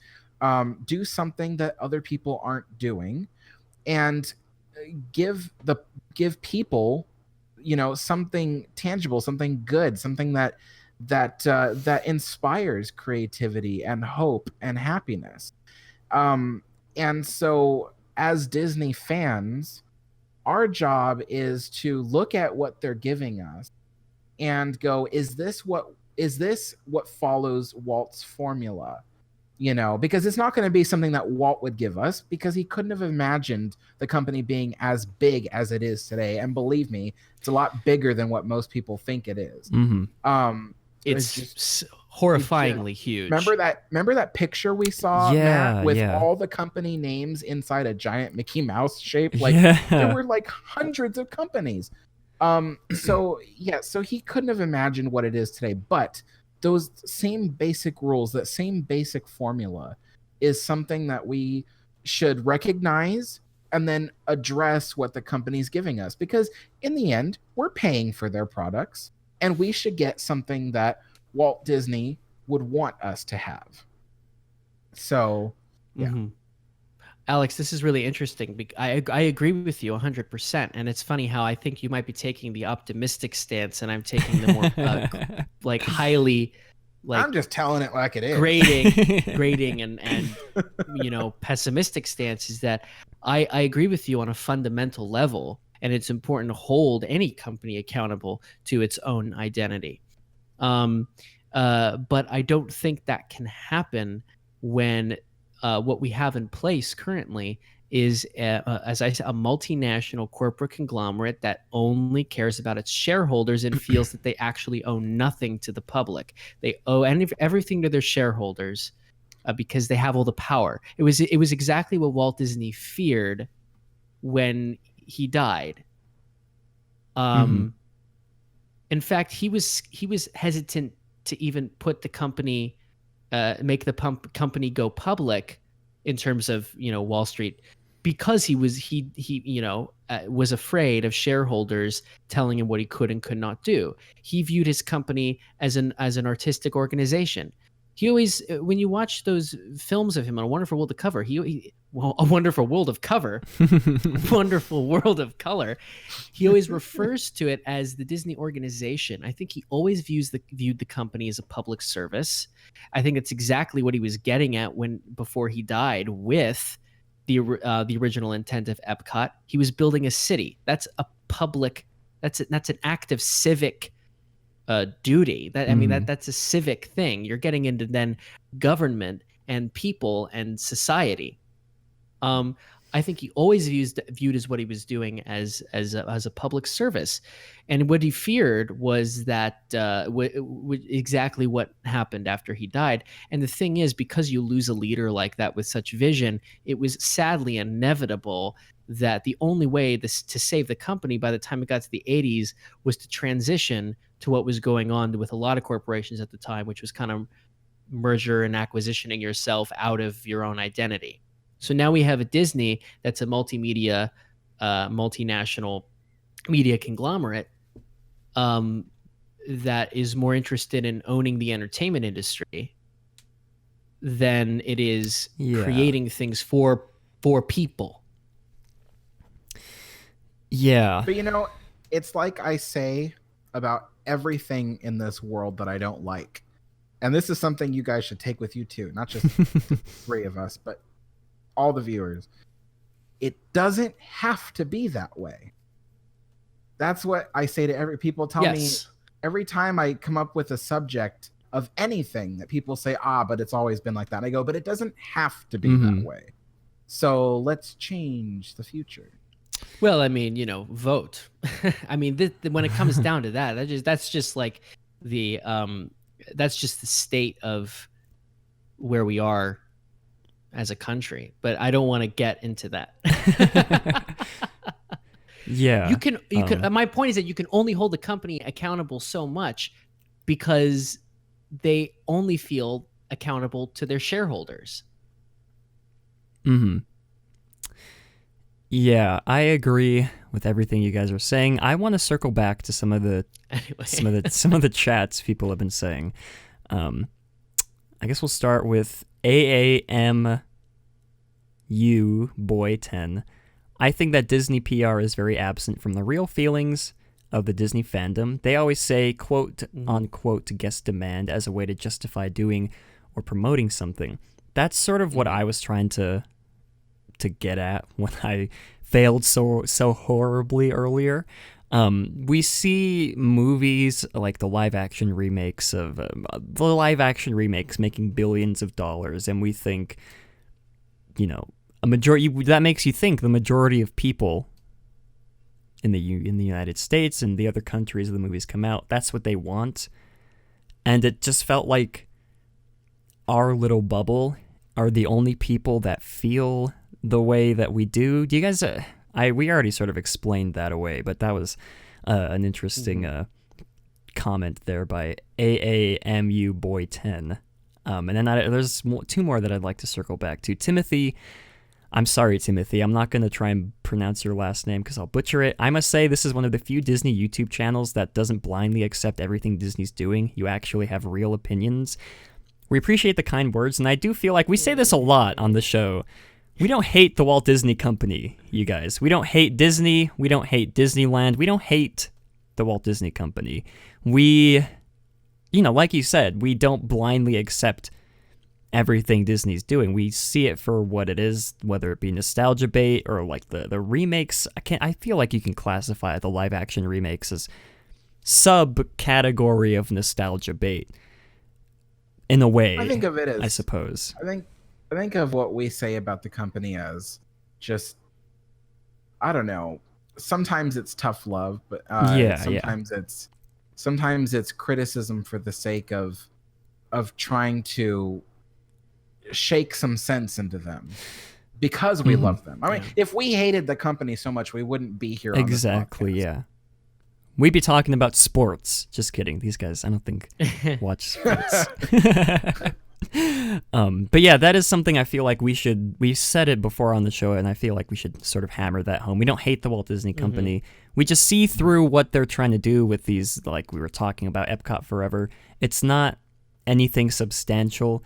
And again, they probably weren't trying to make anything substantial. They just needed a placeholder show until the new one comes out, and that was the first idea that came to somebody's head, and they maybe only had a few months to throw it together. We don't know the circumstances, but that's just how we see it. Our criticisms of it, that's just how we, see that. And I guess we can say the same in regards to all of the other stuff we've been criticizing on the show, not just on today's show, but the length of the podcast, I guess. Yeah, and then I guess Nikki Grubber sort of reiterated what Timothy said. I feel like you guys are some of the few who are outspoken about the truth of what Disney's doing. Again, we appreciate the kind words. Yeah. We don't hate Disney, you guys. We have a whole... Alex and my channel is dedicated to loving, the past of the company. Not necessarily, I guess, the present. We love Disney, is what we're trying to say. But anyways, do we have any final thoughts to wrap up? That sort of morphed into a whole different discussion, but that was when you zoom out like that and talk about the state of the company and what the tactics that they're doing, it's gonna, they're not the only big company that's using their past as a way to justify the fact that they're not doing that now. Yeah, KFC. Oh my god. Right. Well, anyways, a great example. I mean, it's Epcot related. Is Exxon used to be the sponsor for Universe of Energy, right? That was when they were an energy company, which means they were actively on the forefront of studying and researching, first of all, the effects of fossil fuel production on climate change. We know they were doing those studies even before that time, and researching into renewable energy and nuclear energy and all other different forms of energy that we could tap into, which was the point of that pavilion. Then what happens is Exxon and Mobil is an oil company, they merge to become ExxonMobil. And now they're basically an energy company that is only adherent to oil, which is why now we see a lot of these big energy companies defending fossil fuels when they were really on the forefront of renewable energy. So it's a very similar thing. So when an entertainment company or an artistic organization starts merging and acquiring all of these different properties and things, then the company changes. It's not that they change and evolve and grow. They literally change. They become something completely different. And I that's just how that works, unfortunately. But anyway, I wanted to respond to something that the AA person, sounds like we're saying Alcoholics and Anonymous, said about they always say guest demand as a way to justify doing or promoting something. Yeah, I know, I agree. And they always resort to these marketing surveys with leading questions, so they can just use those answers to justify what they're already planning on doing regardless. And that was something Walt Disney and a lot of his team were actively against when they were building things for a number of reasons. One, I think they knew that when you're in the arts, you can't do that. You have to create with your own intuition and trust that possibly it might stick with the public. And Walt was a genius. That's why he was if there's anything he was a true genius at, it was that.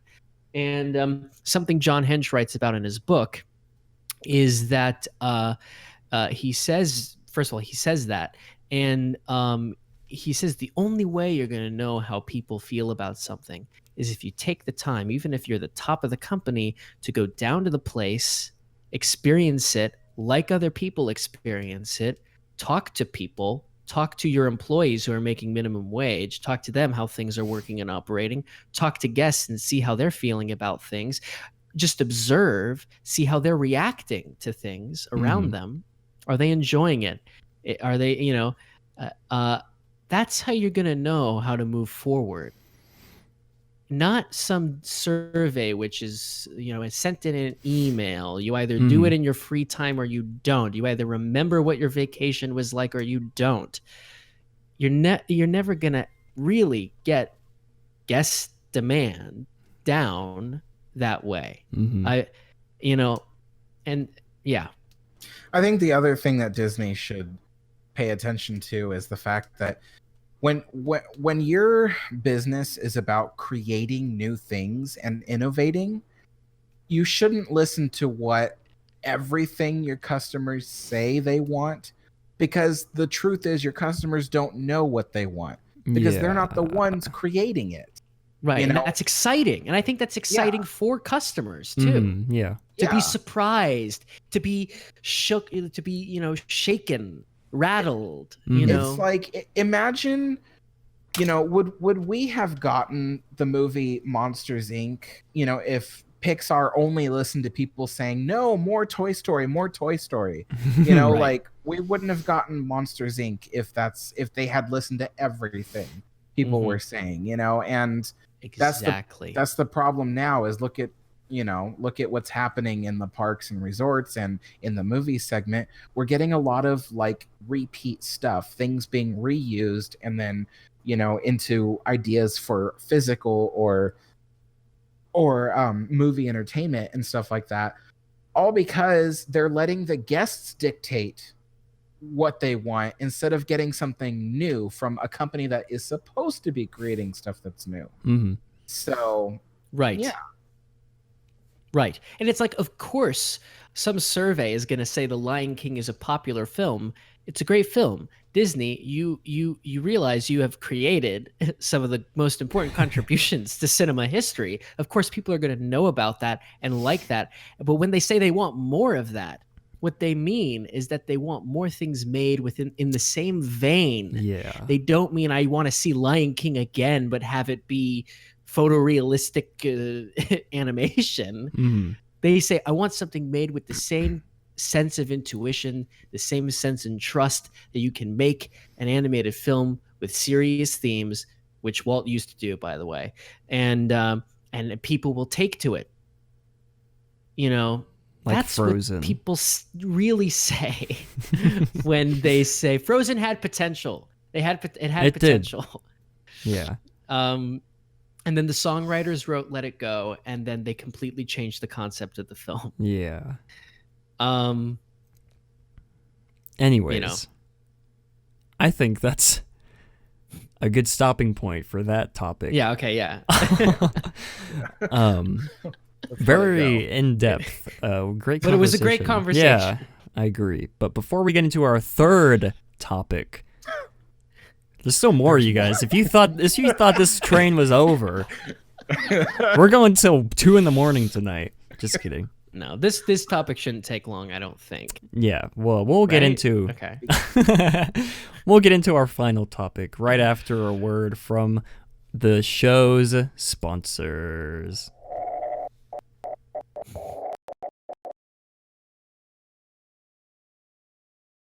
If you guys are wondering where you can find even more family-friendly live streams just like this one, head on over to theliveplace.com.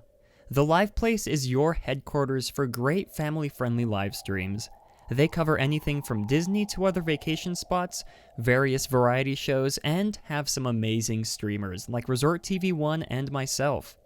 Also, be sure to check out puckermint.com, where you can find amazing pins and stickers. Puckermint is based out of Albuquerque, New Mexico, just a few hours from where I live.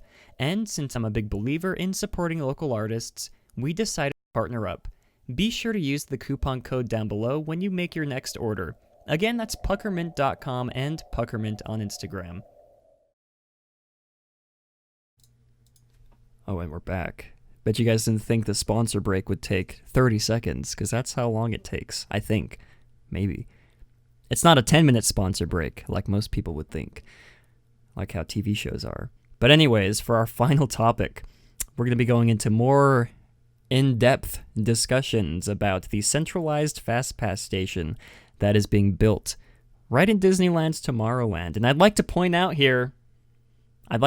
oh, we'll get to the voicemails after this topic. We'll get to the voicemails after. Forgot to say that. New Mexico is the New Mexico. Thank you, Avery. I'd like to point out for this topic, Alex was one of the first to report on this a few months ago. Right here on our very own Matterhorn Mondays, he reported that Disney was building a centralized Fastpass location in Tomorrowland. Lo and behold, it's happening, you guys. It's happening. Alex is a genius. Actually, it's kind of funny because one of my sources today reminded me that it was about a year ago. Really? That he first told me. So yeah, for almost a year, I reported it on Matterhorn Mondays, and we've been talking about it intermittently since. Take that, WW News Today. Just kidding. We should start a war, like an online war. Take that. No war. No war. My pitchforks are ready. I got my torches lit. Oh, Matt, no. We need to unite as a community. Okay. We need unification. Yes. I guess. If Jeremy says so, then I guess.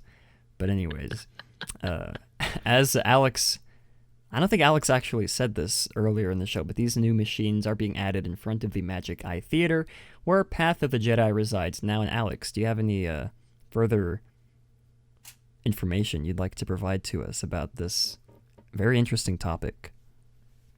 Do I? Oh, well, I don't know. Do you? So it's okay. So what they're doing is they're adding these new machines.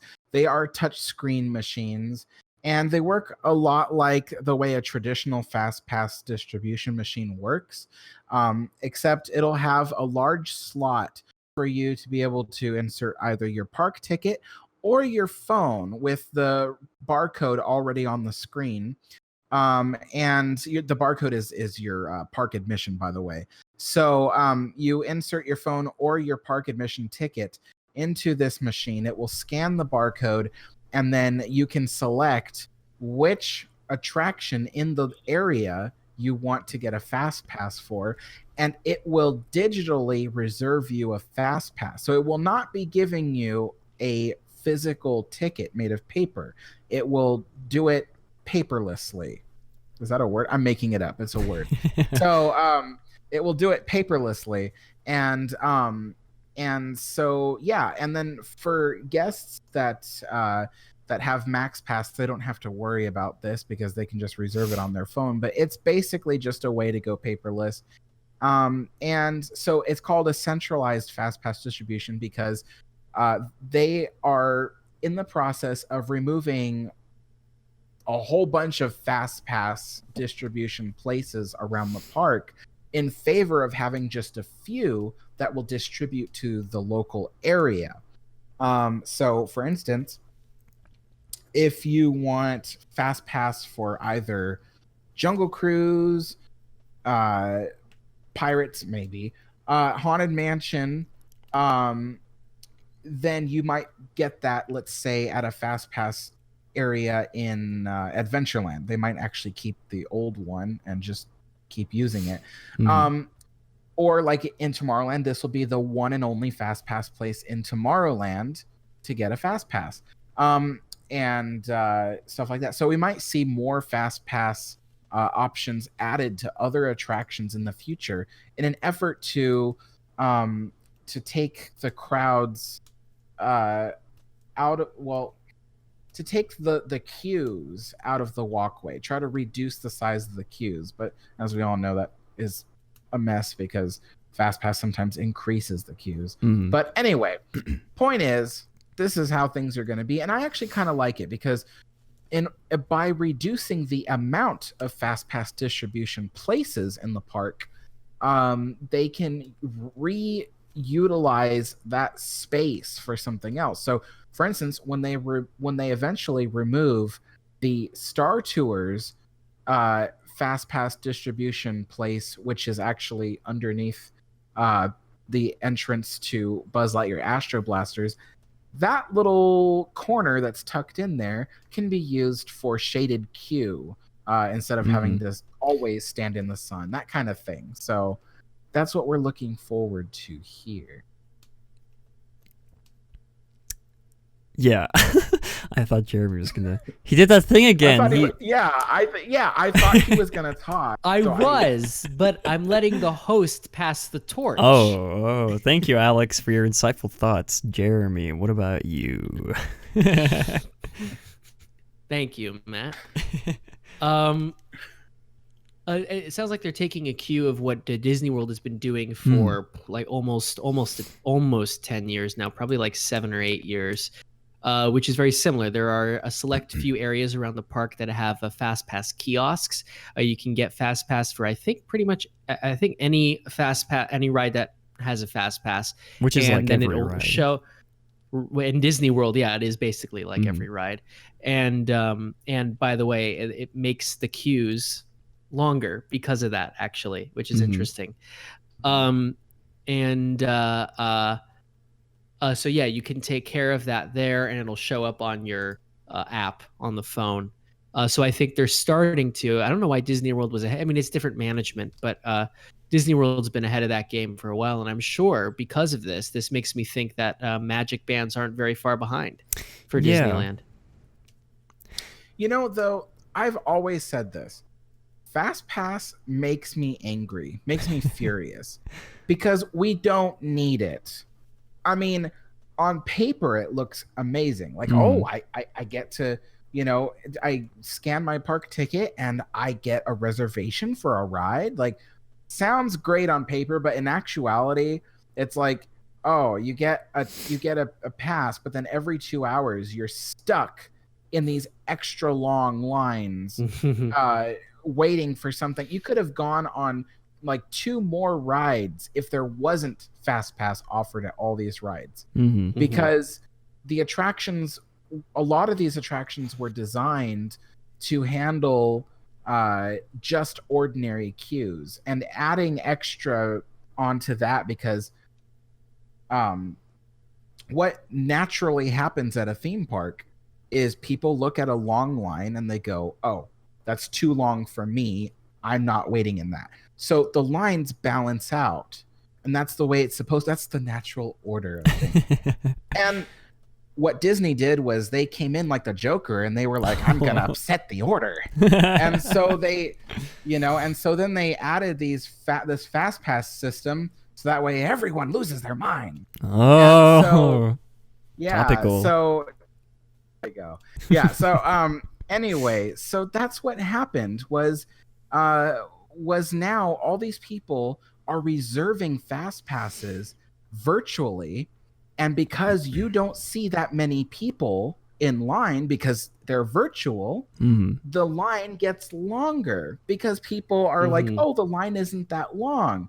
But you see, if you were to like look at a line and go, okay, this line is 30 feet long, you used to be able to estimate and go, that's like a 10-minute wait, right?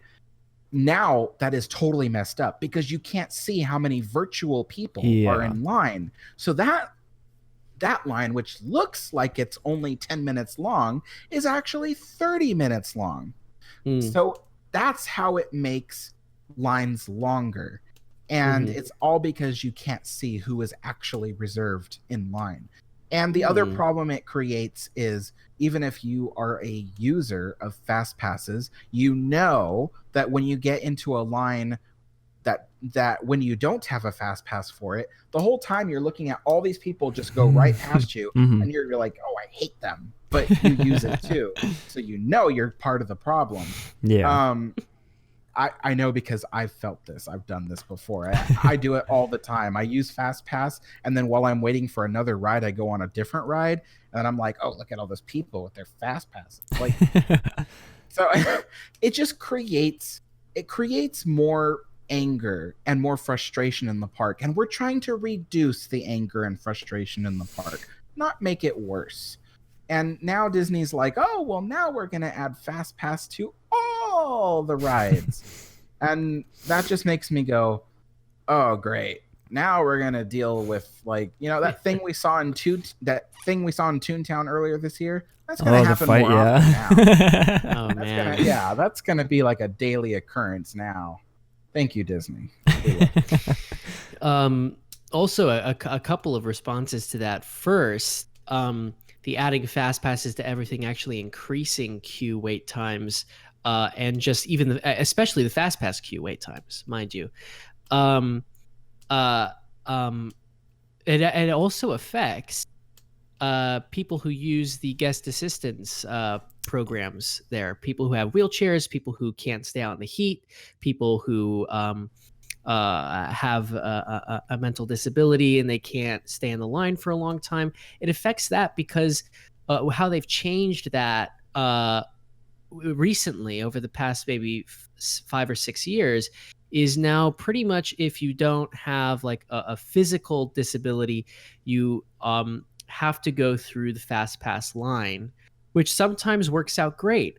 Other times, or there's like a special queue now that they've had, and you get a wait time basically at guest service stations around the park. You go up to the person, you say, I want to put Haunted Mansion on my guest assistance thing, and they say, okay, go to the attraction in 40 minutes. And so basically you're waiting in the line outside of the line minus 10 minutes. But what happens then after you wait that amount of time, do some other things around the park, you go there, and then there's about, sometimes on a crowded day, an additional 20-minute wait in the heat outside when you come back at your time.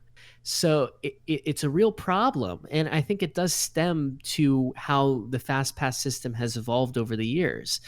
And many people have been complaining about it too, and they're trying to change it because it's been a real problem for people who have to use guest assistance passes. But Alex, you had something to say, and then I have another thought after, but I want to hear what your response is to that. Yeah, the thing about the disability assistance service is, like, when when you have like mental disorders such as schizophrenia or anxiety and things like that, those people often can't wait in lines longer than 15 to 20 minutes, or else they will freak out. And then all that waiting they just did was for nothing because they left the line. So, so being able to use the disability assistance service is key for them. And the problem is, though, is that now that they're mixing the disability assistance service into either sometimes the fast pass if you're lucky, or in Pirates of the Caribbean's case, in with the regular line, it makes all these people who just waited 40 minutes really angry at you because you cut in front of them in the last 10 minutes before getting on the ride. Yeah. And it makes them mad because they think that you just suddenly walked up and you didn't do anything. But you really were waiting 40 minutes as well. You just weren't in the line. You were somewhere else. And so that's the thing, is like it creates a lot of misunderstanding on all accounts. And the other thing I wanted to say, it's actually about something else. So I'll just touch briefly on it because I don't want to go into that topic. But the new mobile order is a new problem, right? Because, absolutely, because it creates the same issues as Fast Pass. The restaurants were designed to handle people waiting in a line. So what happens when someone orders mobily? Well, it puts someone in between you and the guy behind you virtually. So you're waiting longer for your food because someone else ordered from some other remote location and they didn't wait in the same line as you. So I say this even though I use that service sometimes. Yeah. And so it makes waiting for food even longer. All the same issues as Fastpass. So yeah, well, it's important to also understand why Fastpass came to be. It was the kind of the solution, the response to what happened when there became a single admission price. So it was a way to try to attempt to fix a problem of getting people to explore the rest of the park and the rest of the attractions. When you had the ticket book system with the e-tickets and the A-tickets and all the other tickets, you had a certain amount of each. You had a certain amount of e-tickets.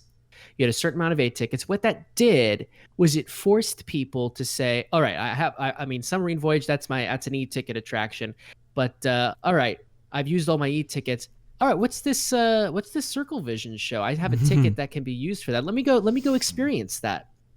And what that did is it helped crowd flow. It helped people spread people out in the park and made them be curious about other experiences because they paid for that ticket book. I mean, that helped with crowd flow, and also having a Tomorrowland that had a variety of different attraction experiences that were long form. You had Carousel of Progress, you had a Circle Vision theater, you had a dark ride, and eventually you had a submarine ride. You could go on the monorail, you had a car, you had Autopia, you could go on the People Mover, you could have at a certain point in the 70s, you could go on a roller coaster. I mean, when you have a variety of options like that, it's going to spread people out. On top of having that ticket book, I mean, you're forced to spread out and experience everything. That's why people have nostalgia for the People Mover, because not only it's one of reasons, because you were forced to go on a ride like that. And by the way, some of those rides were free with admission because they had corporate sponsors. You could go on Adventure Through Inner Space for free with the price of admission, with the affordable price of admission. And so Fastpass was kind of was an attempt to remedy the problem of we need to spread people out in the park. So if people get a Fastpass for a ride, they have to wait a certain amount of time before they can come back. It'll make them go explore other things, and it has done that. And I think it has, but there's many other things that contribute to crowd flow. But here's the thing: I'm not advocating Disney go back to a ticket book system, because I do not trust them to make that affordable at all. Yeah. No, I don't know. I don't trust that either. Did it work? Does it work? Yes. It will only work if they make that affordable for middle-class families. Yeah, it's complicated, because trying to get people to spread out, because there's people that come here to Disneyland or to Walt Disney World, and the only thing they want to do is go on all the e-tickets. Yeah. And that creates a problem, because it just, the park doesn't balance out right. And so it's really difficult to predict. It's a lot like trying to predict how to accurately control traffic on a freeway. It's not easy. And and so I give them that, for Disney trying to do stuff, but I feel like Fastpass does more damage than it does good. I feel like if you can physically see how long the line is, when not to get in it, and I think that would have been the thing that helped a lot. But the other thing too was, let's not forget, they added Fastpass in a time when attendance was low. So, Fastpass came around in the late 90s, didn't it? Yeah. And around that time, the park was experiencing like all-time low attendances, because there just was, I don't know what was going on in the country back then, but there was just a lot less people in the park back then. And so they were like, okay, well, since the park has a low attendance. Everyone that does come only goes to the e-tickets, which damages the other rides because then those rides don't get good attendance. So the Fastpass was designed to make waiting longer for the more popular attractions in order to spread people out to the least popular. Thing is, the park isn't like that anymore. It is busy. So we no longer every ride is need popular now. Yeah, every ride is popular now. And especially since in the last 20 years, Disney has gotten rid of the less popular attractions and stuff and replaced them with even more popular stuff. Yeah. So, I mean, look at the submarine voyage. I mean, it was doing pretty badly towards the end of its lifespan, and then they redid it, and now it's Finding Nemo, and now that was one of my favorites. The original submarine voyage. I was a kid, and you don't like the original submarine voyage? No. My God, no. I mean, I know I'm a Disney historian, but there are certain rides I just it was such a. It just activated my. I don't know what it was about it. It just totally activated my imagination. I loved it when I was a kid. I mean, I listen. I have very because I was like 5 years old when they took that away, but no, the submarines need to be there in some shape or form, though. I think we can agree on that. No. No comment. No comment. I plead the fifth. I wish the subs were gone altogether. No, man. Oh, I so disagree. I can't even ride those.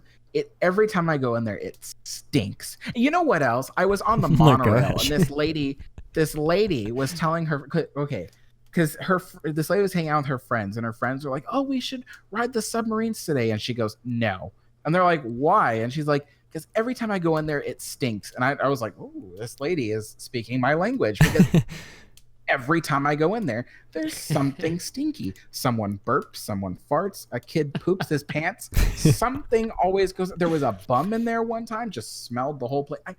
And you're stuck in there for like 15 minutes sometimes, because then the loading area gets backed up. So you're stuck in there smelling everyone's putrid smell. No, thank you. No, that's all right. Fine. I'll contact Tony Baxter. We'll have him debate you. Oh.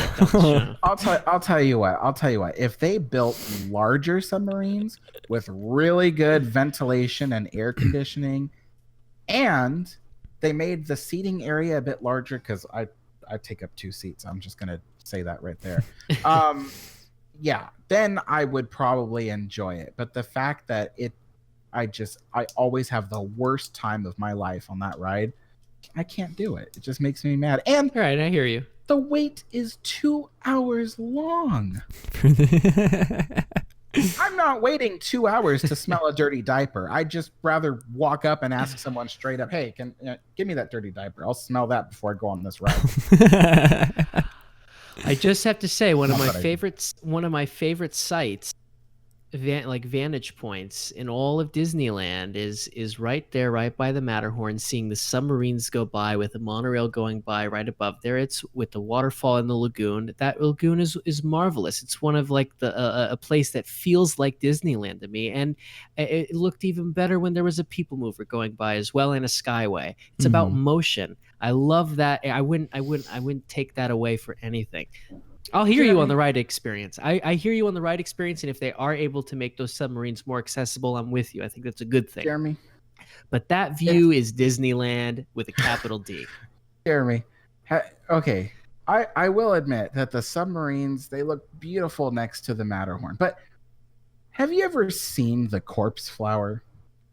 It's this beautiful, ginormous, 3-foot tall flower, probably sometimes 6 feet, depending on how big it gets. Huge, enormous flower. Beautiful.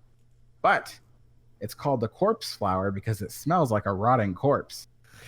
It's just one of those things where it's like, right, it's pretty, but it doesn't belong.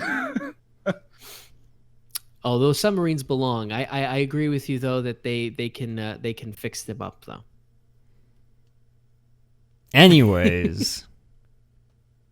I love it when we find something, some little detail that we actually disagree on. Because philosophically, we're on the same camp. It's just these little things. I love it. I love it when this happens. Well, I don't think I have anything else to say about the centralized Fastpass location. That's what we were talking about. Is that what the topic was? I don't know what podcast you guys the submarine were on, voyage. That's great. That's great. Never a dull moment, you guys. Matterhorn Mondays. Every Monday, 10 p.m., 10 a.m. Mountain Time. God. But anyways, we did have a fourth topic planned, but I think it's wise to save that for a future episode because I did not anticipate this show pushing over 2 hours, but lo and behold, it is 2. I didn't realize talking about Fastpass would be so actually fascinating. Yeah. Anyways, we do have some voicemails to get to. We have a voicemail from Avery, as well as someone from Michael Eisner himself.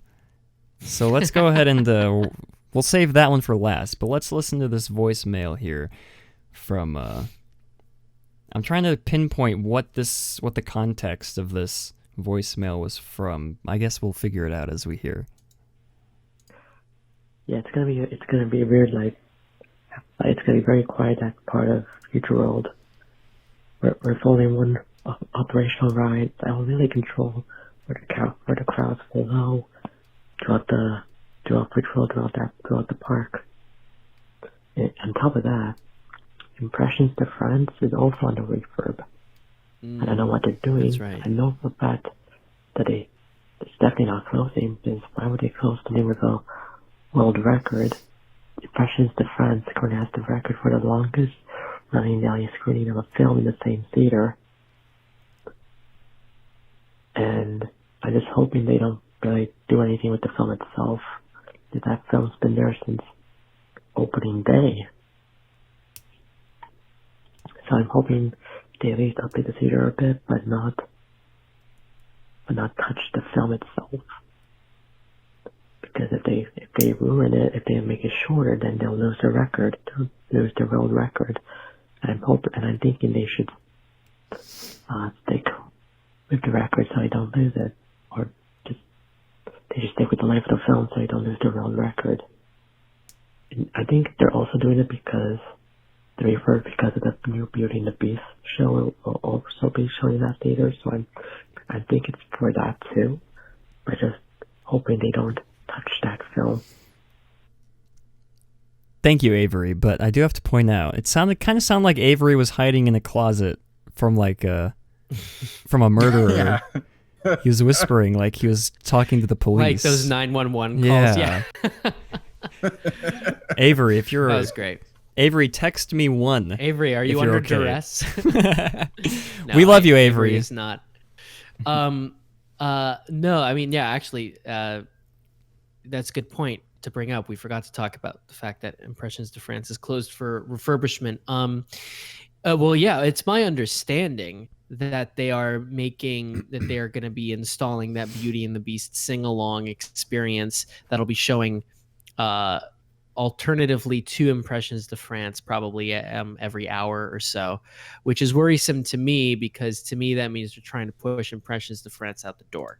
And you brought up something that I never even considered, which is the fact that, and they do this a lot, they do this at Country Bears, they do this at Tiki Room, they might shorten it, which would be a shame because it's a fantastic film. It's one of my absolute all-time favorite things at that park and in Walt Disney World in general. If they shortened it, that's a shame. That's a real shame. Why would you do that? I hope they don't do that. Unfortunately, my gut's telling me that show has maybe about a year left, and then it's going to go away, which is sad because it is such a fantastic piece of art. Yeah, I don't think I saw it when I went to Epcot last, but I can understand your sentiment, Jeremy. I'll watch Martin Vid's video on it, and then Yeah, absolutely. And then I'll be enlightened. But we do have one last voicemail here from Michael Eisner himself. And we said we were going to save Redmond's voicemail, address that for last. We'll save that for a future show just because, there's a lot to talk about there. Yeah, we could dissect that a lot. But this is from Michael Eisner himself, so let's give this a listen. Hey, it's Michael Eisner. Just had a quick question. I know this is old news and probably no one knows the answer to this, but was considering going to Disneyland in just a bit, and I don't live too far, but I love Galaxy's Edge, and I really want to get a Legacy lightsaber from there. Unfortunately, I don't know how stocking is there. Do you guys know anything about the stocking, if it's still an issue, and how that all works? Because it's been a while, and I haven't heard anyone really talk about that, and I don't want to go there and have my lightsaber be out of stock. So just curious, and thank you so much.